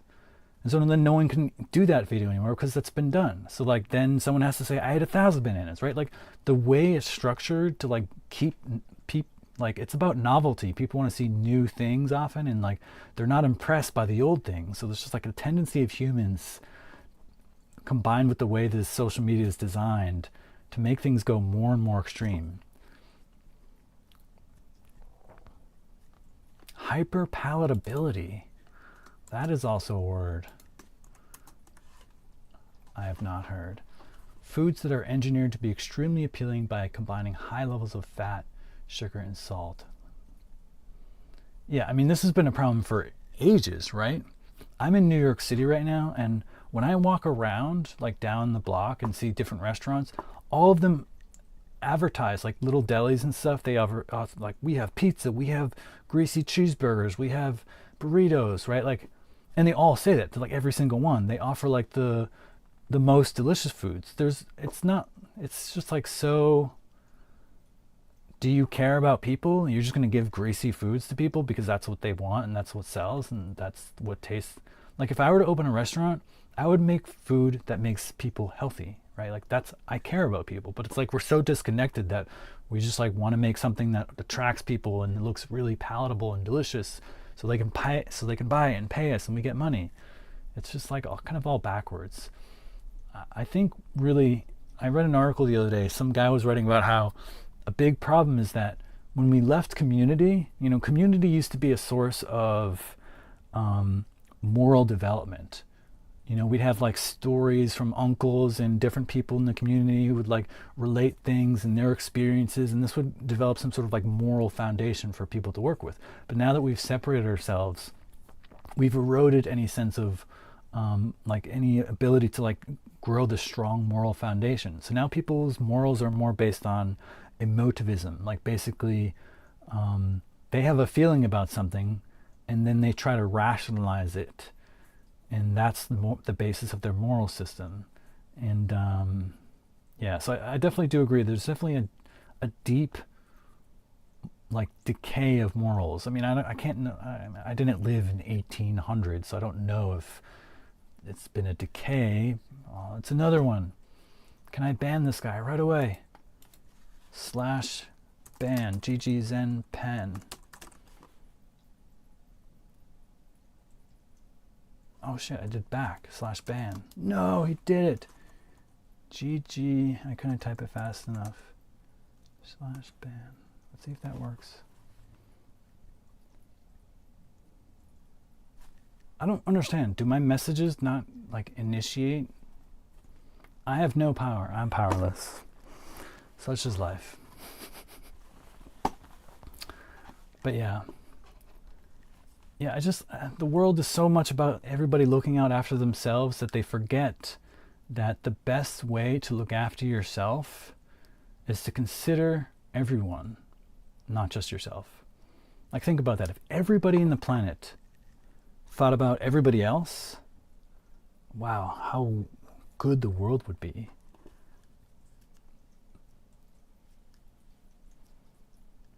Yeah, absolutely.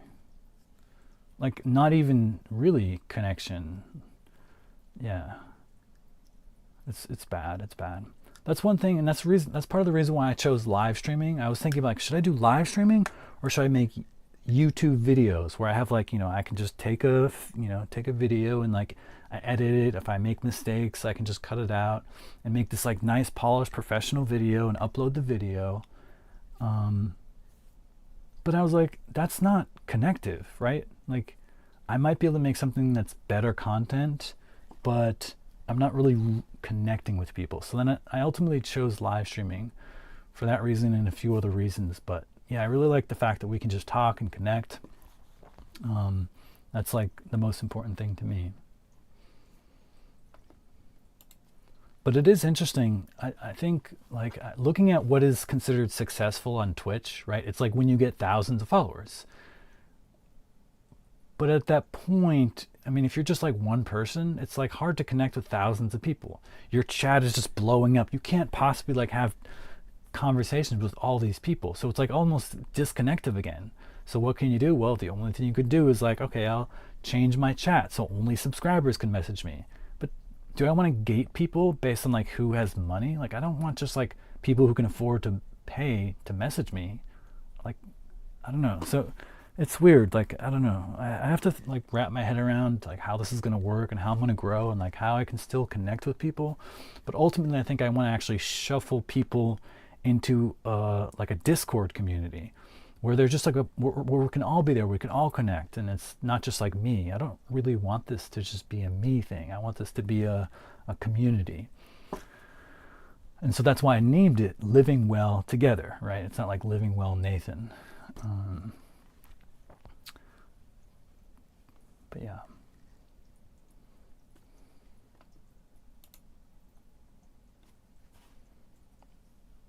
Freedom of association. What do you mean by that?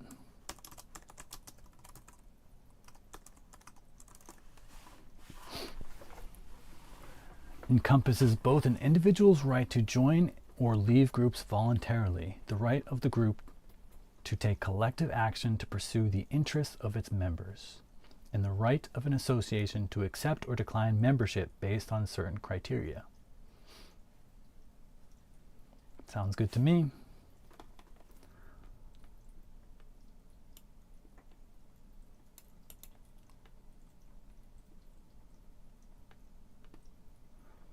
But yeah, it's definitely, I don't know if this has been figured out on Twitch. The Twitch paradigm is still very much about money. It's about, yeah, I don't really know. I have Carl Jung, but only for school, for my psychology degree. Why? Do you recommend something?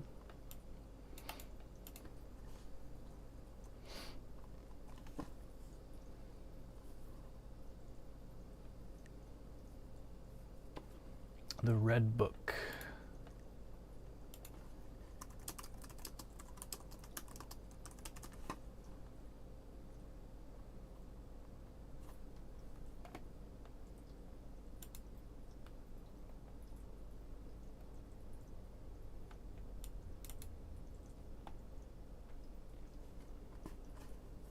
Cool, yeah, I'll check it out. I will add it to my e-reader.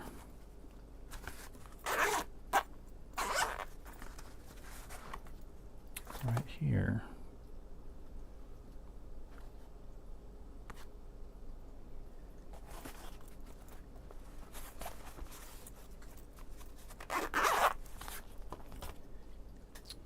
But yeah, I appreciate it. I appreciate the recommendation, and thanks for stopping by. As always, I'll see you around.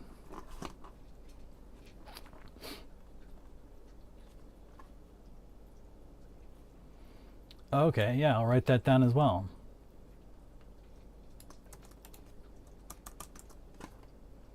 Peace.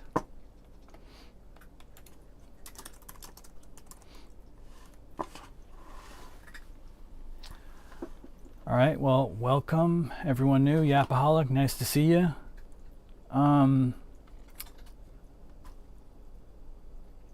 I think I'm going to take a break. It's been a while, and I'm getting really hungry. I must feed this body. So I think I'm going to call it for now. And like I said, I'm not really sure about the rest of this week. I'm going to put my, schedule up.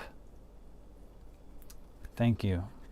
I think it's going to be a salad with some chickpeas. I'm looking forward to it. But yeah, so my schedule is, you can check out my schedule. It's on the link somewhere up there. But like I said, my father got injured, so I'm going to go hang out with him for a few days. So it'll be a little bit different, but I'll put a notice on the schedule. But thanks for stopping by, and I will see everyone tomorrow. Oh yeah, I'm supposed to raid somebody. I don't have any friends to raid. I don't know. Yeah, I'll have to do that later. But yeah, thanks for the follow. Actually, why didn't that show an alert? What? I'm confused. Or did it and I missed it? Maybe. I'll figure that out later. Whoa, I'm sideways. All right. Thanks for joining, and see you guys next time. Boop.